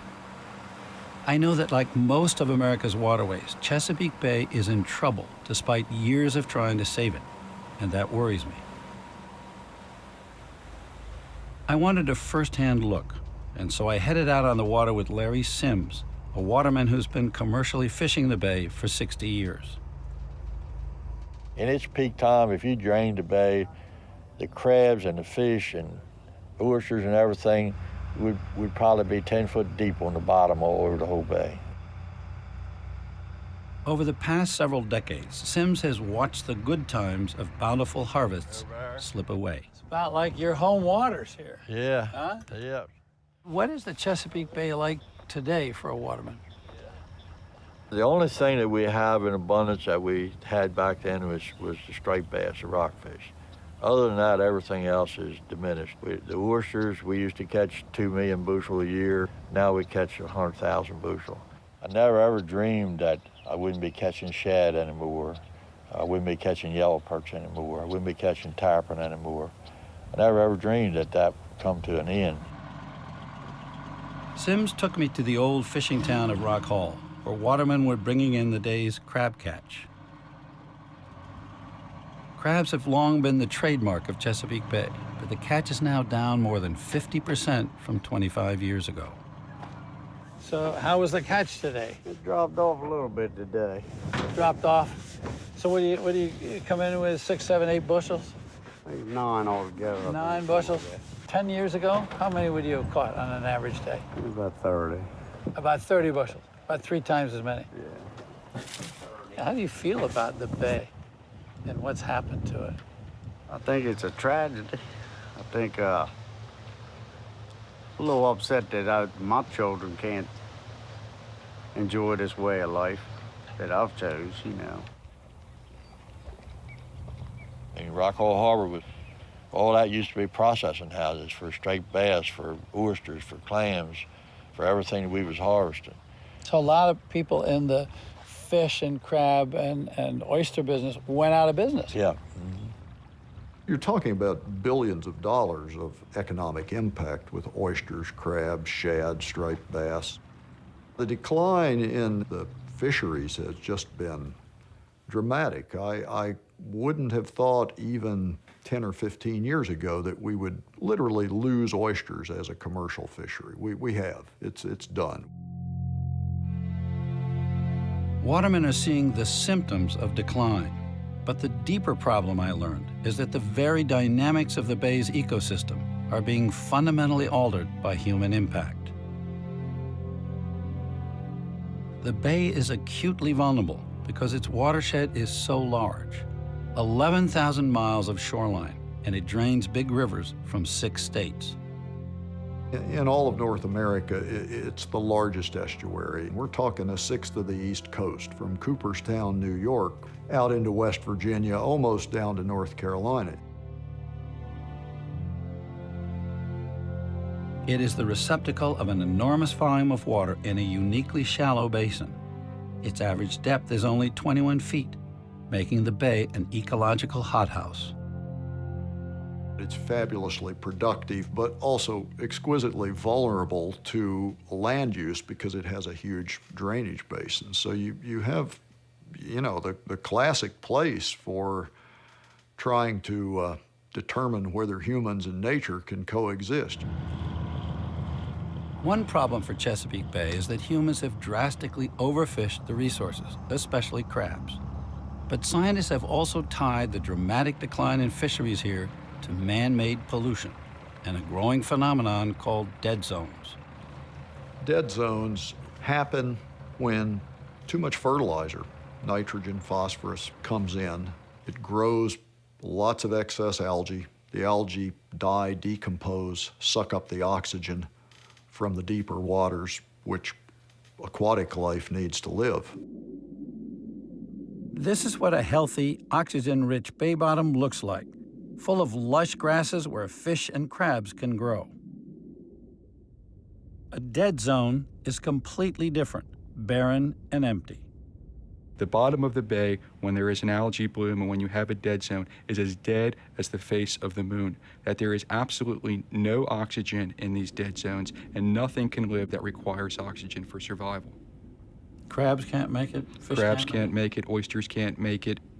Fish that get caught in a dead zone will literally die if they can't get out of a dead zone. They'll float up to the surface, their bellies will explode, and you'll see fish kills throughout the Chesapeake Bay.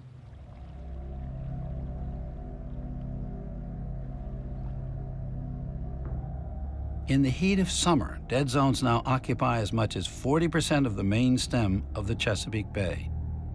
But it's not just a bay-wide problem, it's worldwide.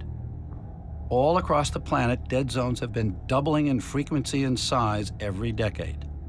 There's one in the Gulf of Mexico the size of the state of Massachusetts. Pollution is not just creating dead zones. It's playing havoc with human health and recreation. And those health advisories at Sandy Point Beach are still in effect and will be. Every year, more beaches have to close periodically because of pollution. People are urged to avoid direct contact with the water on the east. The unfortunate reality is that people get sick from contact with water every single day. And we have information suggesting that that problem is getting worse today than it was 10 years ago. And this is a result of a number of different contaminants being in the water that ultimately can make people sick. Today, we're at a point at which this system called the Chesapeake Bay may be on the verge of ceasing to function in its most basic capacities. And what do I mean by that? Providing a place for people to swim, recreation, providing a source of seafood, shellfish, finfish, oysters, crabs, underwater grasses which support the crab populations, and being a system that is absolutely wonderful to look at, to support tourism, to be a source of real pride to the region.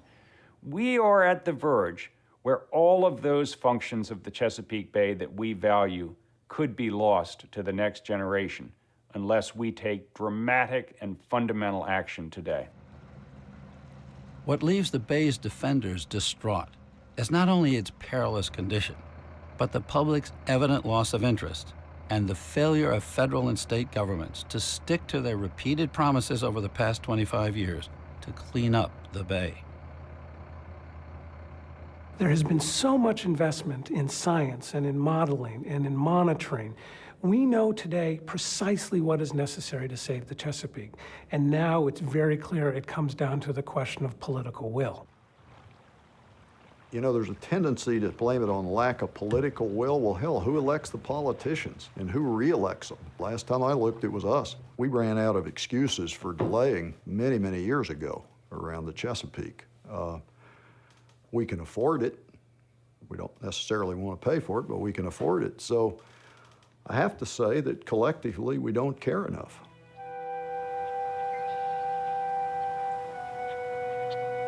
There was a time when we as a nation did care enough to demand action. 4 decades ago, when the country was rocked by a series of environmental disasters. Well, I remember what it was like before Earth Day. I remember when the Cuyahoga River burned with flames that were 8 stories high. I remember when the Santa Barbara oil spill in 1969 that closed virtually all the beaches in Southern California. I remember when they declared Lake Erie dead. I remember that I couldn't swim in the Hudson or the Charles or the Potomac when I was growing up. We could see the pollution, smell it, even touch it.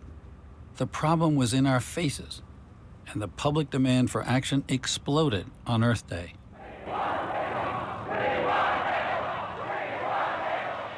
In 1970, this accumulation of insults drove 20 million Americans out onto the street, 10% of our population, the largest public demonstration in American history. There was anger at the state of the world, at the state of your own backyard, whether it be a water body or the air or your mountain range, whatever it was you related to as the environment. There was anger that we as a country had let it go. And there was a very much of a grassroots rebellion saying, this has got to stop. It was a big issue. It exploded on the country. It forced a Republican administration and a president, which he'd never thought about this very much, President Nixon, it forced him to deal with it because the public said, this is intolerable. We've got to do something about it. Responding to congressional pressure, Nixon created the Environmental Protection Agency. He picked Bill Ruckelshaus, a Justice Department lawyer with a solid Republican pedigree, as its first administrator, and Ruckelshaus quickly took charge. We had to select some big visible polluters, both industrial and municipal, go after them, make sure the public understood we were being responsive to their concerns. And that would energize the agency and get us in a position to do things that needed to be done in order to address the problem. Congress armed Ruckelshaus and the EPA with a raft of new environmental laws, like the Clean Water Act, that impose strict pollution limits and penalties for violators. The act called for America's waterways to be fishable and swimmable again by 1983. It had strong bipartisan support in Congress, but not, it turns out, from President Nixon. When we finally passed the Clean Water Act through the Senate and the House, Nixon vetoed it. And for the first time in the Nixon administration, he had a veto overridden substantially and significantly.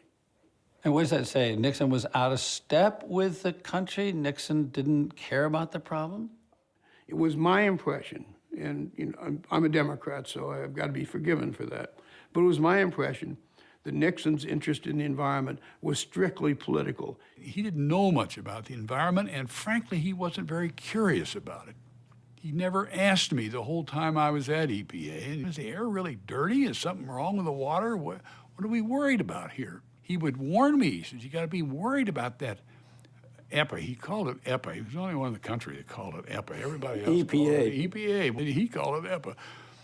And he said, those people over there now don't get captured by that bureaucracy.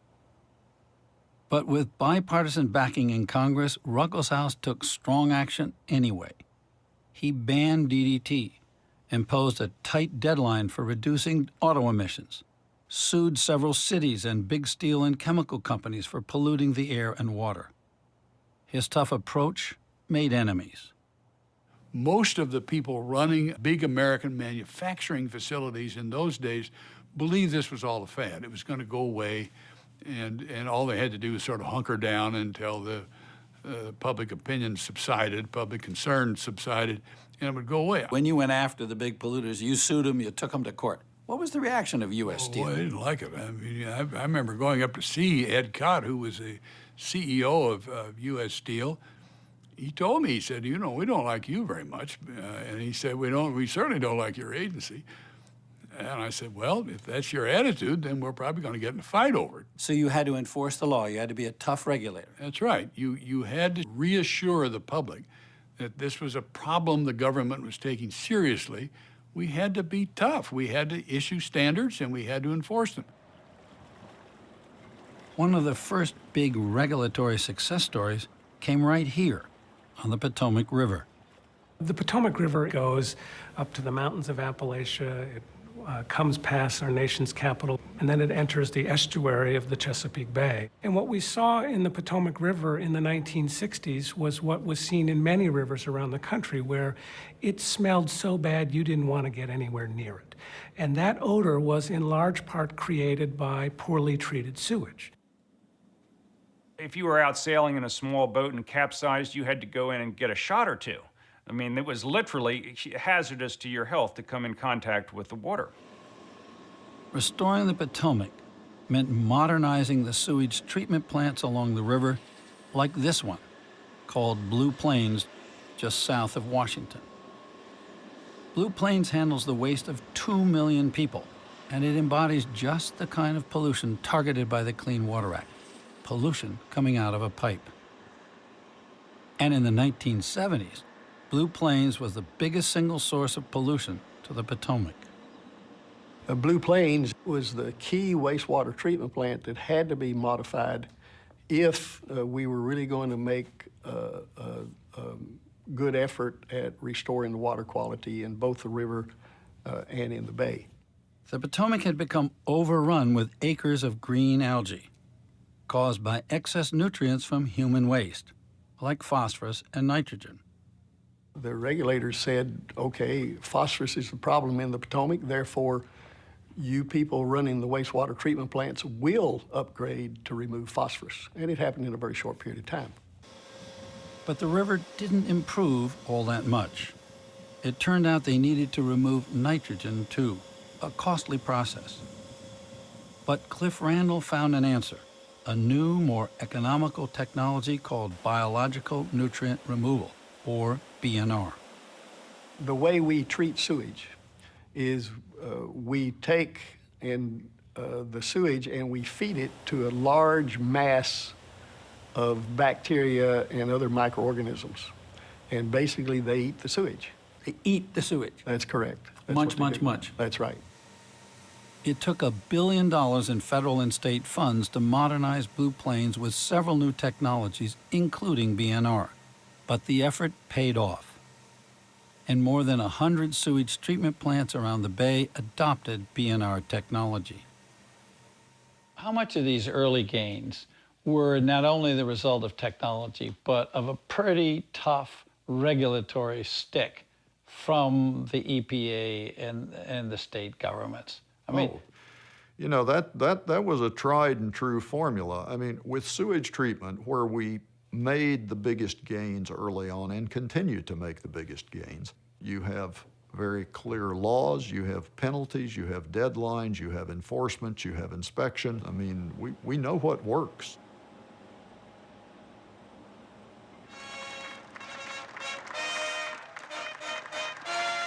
But the 1980s brought a new era, and the political climate on the environment changed. The winds of deregulation were blowing through Washington, especially during the Reagan years. It is time to check and reverse the growth of government, which shows signs of having grown beyond the consent of the governed. It is my intention to curb the size and influence of the federal establishment. There's no question that the Reagan administration, in fact, brought to Washington a deregulatory agenda. I remember back in the Reagan days of seeing memos that would come out from the White House to the Chamber of Commerce and other big businesses, asking them for a list of regulations from which they would want relief. Environmental regulation was a prime target of the Reagan White House for giving relief to American business. The Reagan administration essentially gutted the EPA. They stopped it in its tracks for a period of 6-7 years. Reagan and his White House appointed people to run the Environmental Protection Agency who were flat out opposed to the mission of the agency and were set to undo that mission. The Reagan administration not only handcuffed EPA on enforcement, it shifted to a new strategy of voluntary compliance, a strategy typified by the Reagan EPA's new program for Chesapeake Bay. What we created in the Chesapeake Bay was a grand experiment. It was going to be an alternative to the regulatory approach that had swept the EPA, that had swept the federal system. They were going to try to do this in a non-regulatory, cooperative manner. The new approach was long on promises and targets, but short on hard deadlines and clear accountability. It is a voluntary program. You are never going to effectively deal with a multi-state pollution problem with a voluntary program.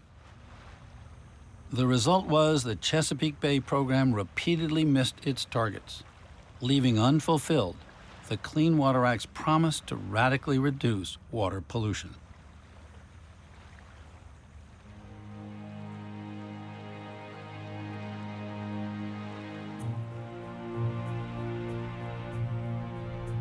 I saw the consequences of how deregulation has played out here on the Chesapeake Bay's eastern shore, where huge factory-scale farms now dominate the landscape, and where half the pollution flowing into the bay, much of it from agriculture, remains essentially unregulated.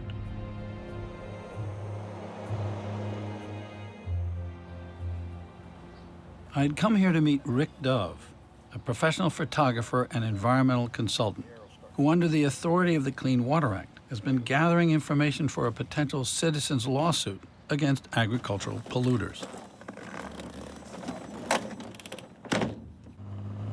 Dove took me up on a small plane and gave me a bird's-eye view of his detective work on the Chesapeake Bay watershed. You actually get a really clear picture up here. It's almost like a diagram up here, looking at it. That's one of the interesting things about flying, and that is that there are no trespassing signs. You can look straight down, and you can see everything you need to see. You can document it. Dove is investigating the pollution from big chicken farms. As we fly, he points out rows of long, flat sheds, each a couple of 100 yards long, each holding up to 40,000 chickens. No matter where you fly on the eastern shore, it's loaded with these chicken farms. The problem is where there are chickens, there's manure. It's everywhere. We know there's bad stuff in poultry waste. Once it gets in those ditches, and once those ditches begin to flow down to all these rivers on the eastern shore, it's on its way to the bay. These rivers are delivery systems. Whatever nutrients are flowing in that river are being delivered to the bay. Chicken manure is loaded with nutrients like nitrogen and phosphorus. Remember the dead zones in the bay? They were caused by algae, which is fed by nitrogen and phosphorus. We'll shoot 400, 500, 600 pictures in an afternoon, and we're going to blow them up, and we're going to take a look at all the details, because that's how you really are able to identify exactly how that poultry waste is leaving that farm and getting to the bay. Today, some of the pictures I took, we're going to go to the site, and we're going to see that on the ground. The aerial photos lead Dove to a chicken farm he's been watching for more than a year. That's SLAIC up there? Yes, it is. That's SLAIC's farm right there. There's 4 barns on the right, are the original barns. And the last year, he's added these 2 on the end over Well, that's a pretty big place. We're talking 240, 250,000 chickens there at any one time. Let's take a look. Dove can check on farm runoff from public roadways. And the photos give him a clear map of how polluted rainwater moves from the farm to the bay. This is the SLAIC farm. This is animal waste, poultry litter. Big piles of it. Yeah, it is a big pile, but what's really alarming about this is you can see what's happened when it's rained. All of this water has collected around it, and it has formed some leachate. And you can see how this leachate is running down alongside in between these barns. With all the stuff in it. With whatever it's collecting from that poultry waste. Right. It comes out of these pipes here, comes in there, comes over to here, and then it goes under the road and right on down to the Minokan River, or right on out to the bay. Wow. And have you tested this water here? This is where we've tested it, here, there. And what kind of readings you get? Extremely high. The E. coli standard is 126 colonies. Theirs was 48,392. And how about nitrogen and phosphorus, all elevated, clearly indicating that animal waste is involved here, and even arsenic at 9 times what the normal background level would be. So there's a lot happening here. Now, you know, Farm owner Aaron Lessig did not respond to Frontline's repeated efforts to ask him about the water tests, which Dove's team turned over to the EPA. So look who he's growing for. Lessig is growing these chickens for Purdue. Yeah. Whatever the sign advertised says it's Purdue, Lessig Farm. Every Purdue chicken has one of these tags on it. It means you're getting a fresh, tender, tasty young chicken. I make sure of that, because every one of these tags has my name on it. Over 5 decades, Purdue Farms grew from a family business to the dominant poultry processor on the Chesapeake's eastern shore. And as Purdue grew, it transformed the chicken industry. There used to be 200 companies on the shore involved in the poultry industry, but they were all independent. So you had an independent hatchery, an independent processing plant. The story of the poultry industry and of Purdue is vertical integration. Integration meant a few big chicken companies controlling all aspects of production. Purdue mushroomed into a multi-billion-dollar conglomerate. Small family chicken farms became chicken factories. Well, I think capitalism in general stimulates efficiency, and efficiency often is size. And so, you know, I think things had to become bigger in order to keep costs lower so you could maintain, you know, your price structure. Factory-style poultry production drove down chicken prices, and Americans responded. Over the past 50 years, per capita consumption of chicken has tripled. But there's been another price to all those cheap chickens. Poultry farming, like most animal farming, has become much more intense, much more concentrated. Where you had 50,000 chickens on a given plot of ground, you've got 500,000 or 2 million now, which produces a huge problem of what to do with the manure. In 2008, Delmarva Peninsula Poultry Farms raised more than 570 million chickens, and all those chickens produced massive mountains of manure, 1.5 billion pounds a year. That's more manure than the annual human waste from 4 big cities, New York, Washington, San Francisco, and Atlanta, all put together. Before mass production chicken farms, local crop farmers used to absorb the chicken manure. Now there's way too much for them to absorb. Agriculture is by far the largest source of pollution to the Chesapeake Bay, and it is arguably the single biggest source of pollution to all of the waters in the country. So the problem isn't just manure, but it's too much manure. It's too much manure and arguably too many animals under the current structure. Now, there's too many animals in one place. Exactly. It's a problem all over the country. Hog farms in the Carolinas and Iowa, poultry farms in Arkansas and Texas, cattle farms in Wisconsin and along the Susquehanna River in Pennsylvania. In terms of just damage to the ecosystems, you know, the destruction of entire ecosystems, of aquatic communities, of fish going extinct, there's nothing as bad as these factory farm operations, nothing. So to save the bay, the EPA says it's essential to get control over the animal manure. What's made that hard is deciding just who's responsible for all that manure. To understand how the chicken business is organized and how it's run, I checked in with Carol Morrison, a successful Purdue grower for many years.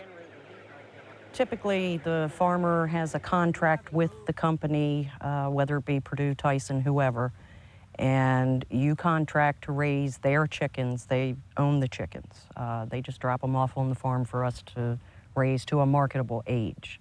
And then they come and pick up the chickens, take them for processing.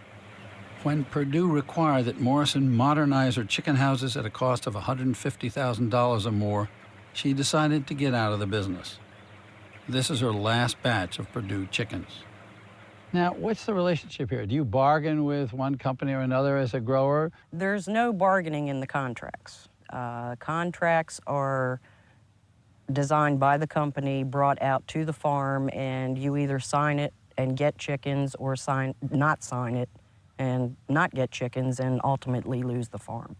So you're saying that the processors dictate the terms. They Yes. run the show. Yes, the processors dictate all of the terms. The terms are very specific. The big chicken companies own the chickens, supply the feed, dictate the growing regimen, do all the processing. They own it all, except the chicken waste. Well, anybody else who owns an animal is responsible for their waste. If the company owns the animal, why are they not responsible for their waste? I've never understood that. I have horses, I have a dog that's outside, I'm responsible for their mess. Now, chickens are owned by these companies like Purdue and Tyson. How is it they're not responsible for it? Help me understand one thing. How do you wind up by owning the chickens, owning the feed, and not owning, in the sense of legal responsibility, the manure? The manure is considered a resource, actually. The producers want the litter. They want the chicken litter. It's not a matter of who owns or doesn't own it. It's a matter of what use is it being made from it. As factory farming has grown, the volume of excess manure has mushroomed, and there's been an increasing push to regulate farm pollution. But American agriculture has fought off pollution controls for 3 decades. The whole agricultural community has remained maybe the last big or the biggest unregulated, largely unregulated area of water pollution. And it's why EPA tells you across the country agriculture is responsible for 60% or something like that of our water quality problems. We are talking the equivalent of medium-sized cities in terms of the waste that is generated that is virtually untreated going into the Chesapeake Bay. And So cities have their waste treated, go through water treatment plants. Farming, agriculture, these concentrated animal raising operations, they're not treated the same way. That is absolutely correct. The Delmarva poultry industry on the Bay's eastern shore doesn't see it that way. It contends that there's a fundamental difference between industrial pollution or urban sewage and agricultural waste. Industry spokesman Bill Satterfield. Shouldn't the poultry farms be subject to the same kind of limitations that sewage treatment plants or industrial plants? A small industrial site that has to have a permit knows the source of what goes into that pipe. With non-point source pollution, there are various ways that nutrients can get into the groundwater and maybe flow through that pipe. Farm fields are not... I'm not talking about fields, I'm talking about growers and sheds where, I've literally stood in front of farms and I've literally looked at chicken houses. I've seen pipes coming into the drainage ditches, coming from ditches between the chicken houses. The source visibly is quite clear. To know where those nutrients came in would require an investigation. And if the pipe passed under a chicken house and started over here in a field, who's to say what entered that pipe on that end? Who's to say whether the nutrients, if there are any, came from chickens or fox or deer or birds or something else? Russell Long, famous senator from Louisiana, used to say when people gave an answer like that, it's not you, it's not me, it's that guy behind the tree. It seems to me as though every time we get to this, even though the evidence is pointing to most highest concentrations right near agricultural poultry operations, you're saying, well, it could be the foxes or the geese. If there were proof positive that those nutrients are from chickens, then we can accelerate our programs and do a better job. But we can't solve all the river's problems with all the people, all the growth, all the other animals on the back of the chicken and the poultry farmers. I'll be the first one to say, I did it. I've said this before, we're all part of it. And yes, I think agriculture is a big contributor to the pollution, to the runoff into the Chesapeake Bay. The industry knows it. What I am tired of is everyone wasting all their time and energy and saying, I didn't do it. I did it. Why can't they admit it? I mean, you know, let's all say, okay, we're a part of it. Now let's find an answer. All in favor of adopting the conference committee report signify by saying aye. Opposed, no. But finding an answer has been politically impossible. Bill 178 is on third reading. In the late 1990s, a bill went before the Maryland legislature to require mandatory nutrient management by farmers to curb runoff from chicken manure. Big Chicken didn't like that idea at all. I think the survival of the poultry industry is at stake on the Eastern Shore. The poultry industry, among the most financially powerful lobbies in Maryland, pushed for a looser alternative. The alternative was to have voluntary goals. It was going to be cooperative, it was going to have no regulatory teeth, and it was going to be overseen by the Maryland Department of Agriculture, a non-regulatory agency, rather than the Maryland Department of Environment. The farming industry cannot live with mandatory nutrient regulations. We've got to keep it voluntary. And the industry bill won. And since then, the industry has been successful in blocking or tying up subsequent efforts to regulate their waste. You sat in the Maryland legislature for 12 years.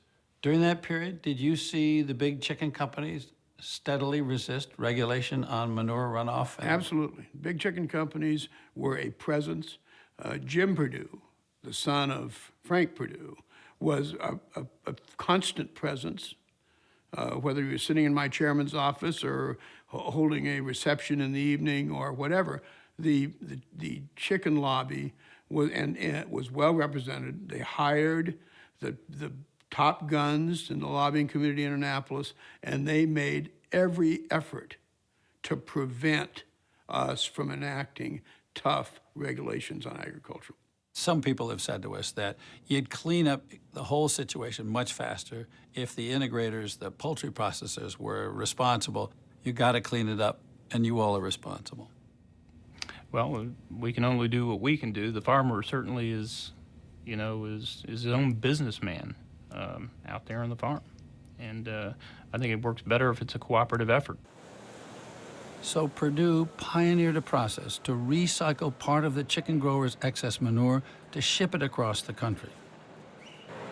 And Perdue launched a voluntary program to teach its growers better manure management. Then the programs that we're looking at are an alternative to more regulation, I guess. And more regulation and enforcement, which nobody likes. I mean, nobody likes, somebody coming onto your farm, without any warning and those kinds of things. There's no question that the influence of the agricultural farm lobby in general has had a very successful role in limiting the amount of pollution control regulations that we see in the Chesapeake Bay watershed or nationwide. Corporations are externalizing machines. They're constantly devising ways to get somebody else to pay their cost of production. And, if you're in a polluting industry, the most obvious way to do that is to shift your cleanup costs to the public.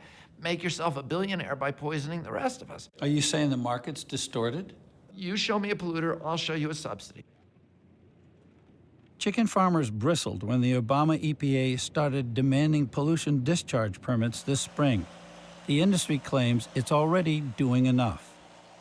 The poultry industry is doing more every year. We're seeing more best management practices on farms.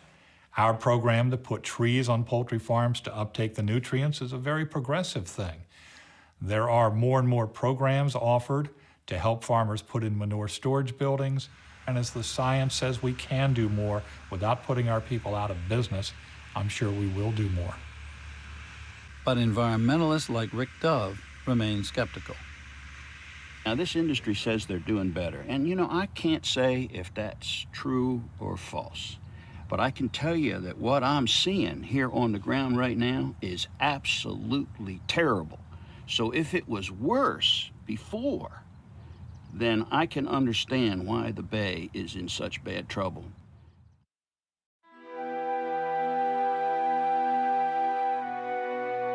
While the bay is besieged by runoff from the big chicken and cattle farms along its rivers, I learned about a whole new kind of pollution as I traveled up the Potomac as it winds its way past Washington up towards the hill country of West Virginia.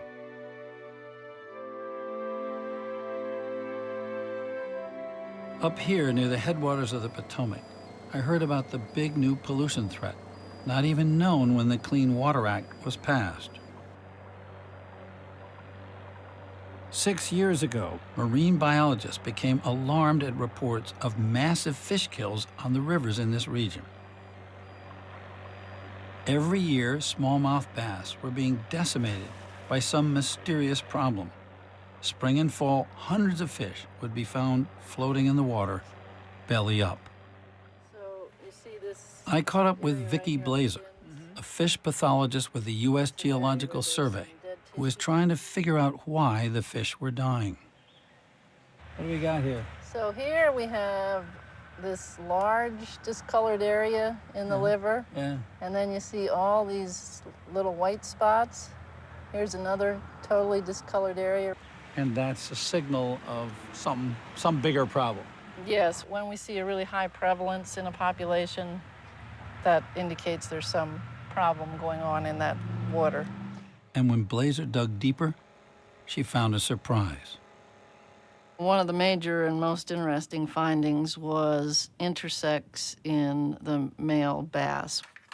When we look at the male gonads or testes, what we find is immature eggs within the male testes. So you got sort of feminization of male fish. Is that a big alarming finding in marine biology, aquatic biology? Yes, and that has certainly attracted a lot of concern and attention.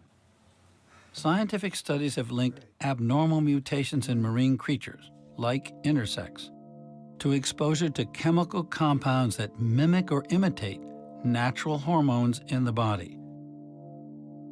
These chemicals are called endocrine disruptors.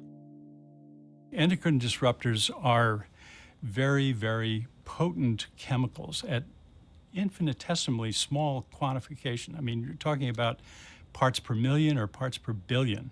They interrupt the normal way in which the body controls everything from growth and development to thyroid function to reproductive function to estrogen levels, testosterone levels. So they're very, very important, and they are a deep concern because there's so many of them now. There are thousands of these worrisome chemicals that have gotten into the environment. And one reason is that they're part of everything we do. The list of things that bring these organic pollutants into our bodies is a long list. And it ranges from home care products, soaps, toothpaste, cleaning agents in the household, to things we put on our lawns, the things that we use all the time, the plastic industry, the rubber industry, lubricants, fuels, the highways. When you see scientists like Vicki Blazer cutting open fish, finding intersex in the male fish, seeing high levels of fish kills, seeing immune systems disrupted, seeing other damage to the fish, is that a warning to you potentially about human health? Oh, absolutely. The warning not just from the smallmouth bass in the Potomac, but from amphibians all across the country. You have frogs with 6 legs, hermaphroditic frogs, male frogs with ovaries, female frogs with male genitalia. These are the canaries, the modern canary in the mine, that we haven't been paying enough attention to. So many new chemicals have emerged lately that scientists and regulators are playing catch-up to industry, trying to spot which chemicals they think pose new dangers in our water. EPA does not regulate any of these things yet. And in many cases, there isn't even the methods to measure them in the amounts that they actually have a biological effect. So science and the regulators are behind the curve dealing with what industry and society is producing or wants. Correct. And the head kidney and hind kidney were loaded with parasites. Playing catch-up and regulating these new chemicals may be a problem for more than just these fish. The endocrine system of fish is very similar to the endocrine system of humans. Fish have thyroid glands, they have the functional equivalent of adrenal glands. They pretty much have all the same hormone systems as humans, which again is why we use them as sort of indicator species. So if fish are having intersex or lesions, that's kind of spooky. It is. You know, we can't help but make that jump to ask the question, how are these things influencing people? To get a handle on that question, I headed downriver. Just above Washington, I found another USGS team sampling water from the Potomac, part of a nationwide survey checking for 300 emerging contaminants in our drinking water. They were looking for well-known pollutants like pesticides and for newly detected contaminants found in pharmaceuticals, body lotions, soaps, and deodorants. In all, they found 85 compounds on their watch list. Many of them are chemicals we're just now starting to be able to even analyze for in water. But the treatment isn't intended to remove those products. What makes this a matter of concern is that this is the intake for the Washington Aqueduct, where 1 million people in the D.C. area get their drinking water. Few of us may realize it, but people downstream use wastewater from people upstream. The Potomac, like other rivers, serves as both the place where we dump our wastewater and the place where we get our drinking water. It's one big continuous recycling operation, from the toilet or the shower to the tap. The river flows down, a community takes water out of the river, puts it back through a wastewater plant a few miles down, out, back, and with proper regulation and proper processes at the wastewater plant and proper processes at the drinking water plant, it works very well. So we sort of continuously recycle this. The recycling process works well for known contaminants. But what about the new chemicals for which the EPA has not yet set safety standards? How tough is the challenge just to keep up with all that new sources of pollutants? As new elements come in, synthetics, herbicides, pesticides, pharmaceuticals, as those things enter the water stream in concentrations because of more advanced development, more human activity, more animal activity, more commercial activity, those things, as they get into the river, make it harder for us to do our job. There's no question about that. Not just harder, but actually impossible to stop all the new contaminants, according to the USGS findings, because the old filters weren't designed to catch the new threats. We sampled the finished water at the Washington Aqueduct, and we found about 2/3 of the compounds we detected were still detected in finished water. So you're saying that roughly 2/3 of these emerging contaminants that you found in the river water at the intakes for the Washington Aqueduct came all the way through the filtering system and were in the drinking water, the tap water in the district. And that's what we saw at all the studies that were done. Denver's findings mirrored what USGS has found all across the country. Everywhere, they saw lots of new contaminants in America's drinking water, even if at low doses. Were you surprised by the findings of this USGS study, or did that fit what you thought was probably going on? I was surprised by the number of different compounds that were detectable. I knew we were swimming in a sea of chemical soup, but I didn't realize the soup was quite as concentrated. You talk about a soup, some people have used the term toxic cocktail. Is there a danger that if a level of a particular compound were acceptable and another one were acceptable, that you start to put a bunch of them together and then that's no longer a safe level? You put your finger on one of the real concerns about toxicology. It may be safe to have a little bit of compound A or a little bit of compound B, but when the two of them are together, there's synergism and they become really deadly. If you were living in Washington, D.C., would you drink water coming out of the Potomac? Probably not. Because? Because we really don't know what all is in there. Today, I drink the water with great confidence because our water meets the regulations. But of course, the question is, do the regulations match the threat? Were there endocrine disruptors, chemical compounds in the Washington aqueduct intake water that were of concern to you in terms of their potential impact on human health? Are there chemicals of concern? Yes. I think at this point the levels are very, very low. So I don't have a great deal of concern that something needs to be done imminently. But it would certainly be nice to reduce what's getting into the water.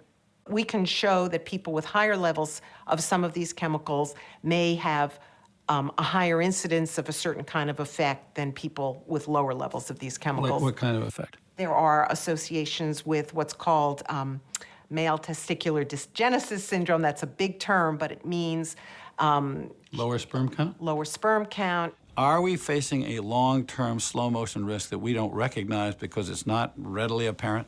We are. There are 5 million people being exposed to endocrine disruptors just in the mid-Atlantic region. And yet we don't know precisely how many of them are going to develop premature breast cancer, are going to have problems with reproduction, going to have all kinds of congenital anomalies of the male genitalia, things that are happening. We know they're happening, but they're happening at a broad, low level so that they don't raise the alarm in the general public. Do you know what the safe levels are?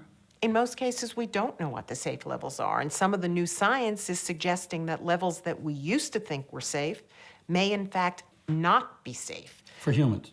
For humans. So we're finding in certain cases that much lower levels than we previously thought were a problem may in fact have the potential to harm at least some segment of the population. Do we have an adequate system of regulation, or should we be regulating on a different standard? I'm not a regulator, I'm a researcher. But in my personal opinion, I would like to know that a chemical is unlikely to cause harm before we expose our population to it.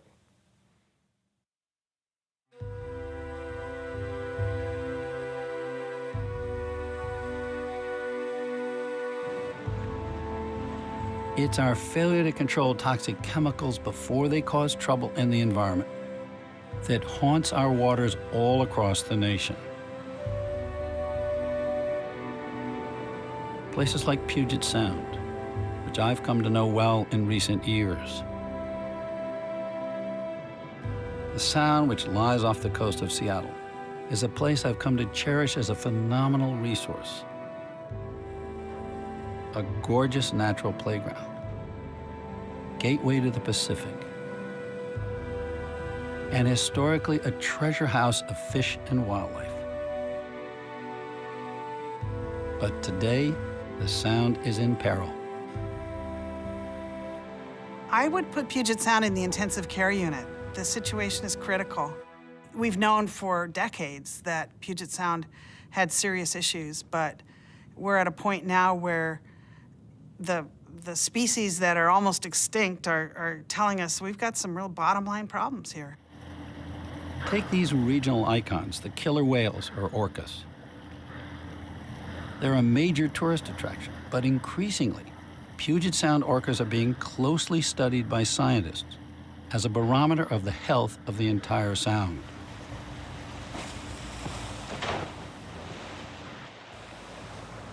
To see what scientists are learning, I headed out with Brad Hansen, a team leader with NOAA, the National Oceanic and Atmospheric Administration.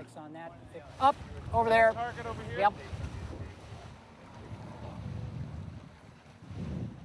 Hansen and his colleagues have been studying the orca population for several years. Why study these whales? Well, they're the top predator in the food chain, so they're essentially accumulating all the contaminants. They're the last stop in the food chain, and so they're a laboratory in a way. Well, they're a laboratory that tells you what's going on in the whole ecosystem. Yes. The orca story is troubling. In 1 year, 7 local orcas died. Their population is now down to 86. So low that in 2005, NOAA listed Puget Sound orcas as an endangered species. To figure out why the orca population is in decline, Hansen's team goes out after biological samples. We get up pretty close to these whales in order to take samples at some point, right? Yeah, we get within just 4 or 5 meters. 4 or 5 meters, so that's Yep. up close. Yep.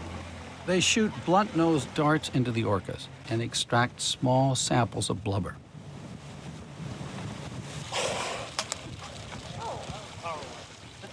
That blubber is sent to the lab to be tested for a slew of contaminants, especially telltale toxins like PCBs. The lab results have been alarming. Our research over the last 10 to 13 years has been able to demonstrate that these killer whales are the most PCB-contaminated marine mammals in the world. So we're very, very concerned about what that might mean to their health. PCBs are cancer-causing chemicals, so toxic that Congress banned them 3 decades ago, but they keep showing up. PCBs are probably the #1 persistent contaminant of concern anywhere in the Northern Hemisphere. They bioaccumulate in food webs. You mean they build up? They build up in food webs and in organisms. We have trouble getting rid of them. We have a lot of trouble getting them out of our system. When I say we, I mean humans, rats, killer whales, harbor seals, doesn't really matter. Increasingly, scientists worry that PCBs are a problem, not just for orca whales. These animals are eating wild fish. Wild fish is good for us too. But if there's contaminants in it, it's going to have an adverse impact on us. So, you know, that's the thing, is that's why these animals are important sentinel species, not just for the ecosystem in general, but also for humans.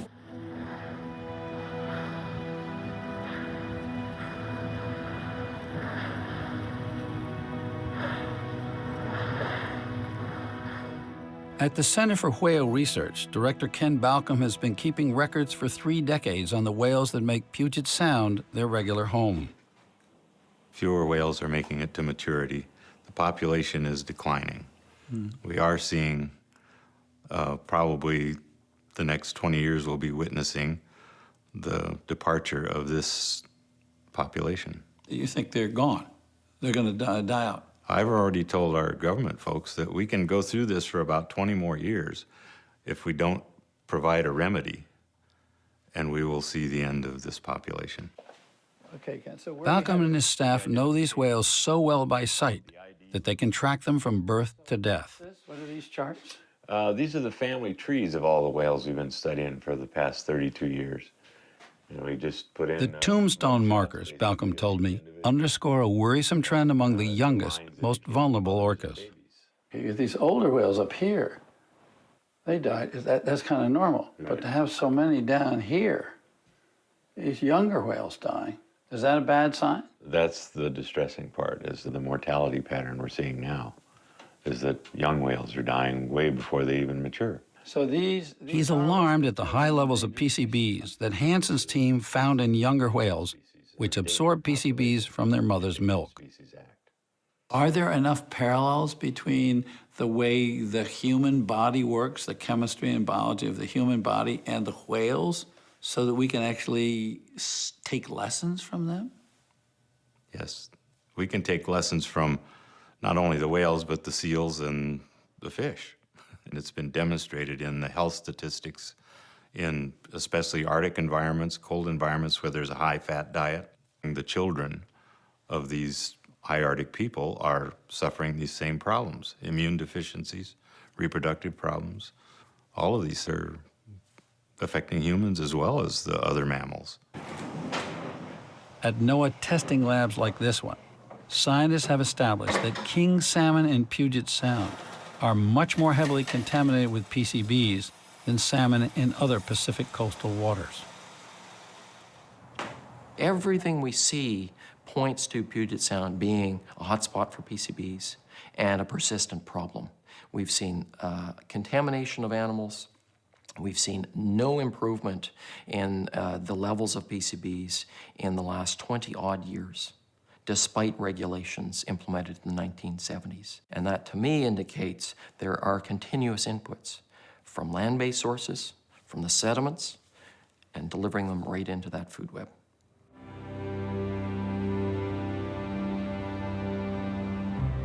One big reason PCBs are a persistent problem is that it takes so long to clean up places like the Duwamish River, Seattle's industrial corridor. Some of Seattle's heaviest industries settled here decades ago, and today it's the region's largest hotspot for PCBs.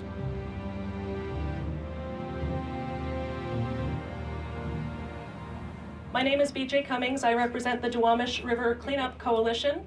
We're a community. BJ Cummings leads tours of the river, but this isn't your typical tourist outing. It's an environmental wake-up call.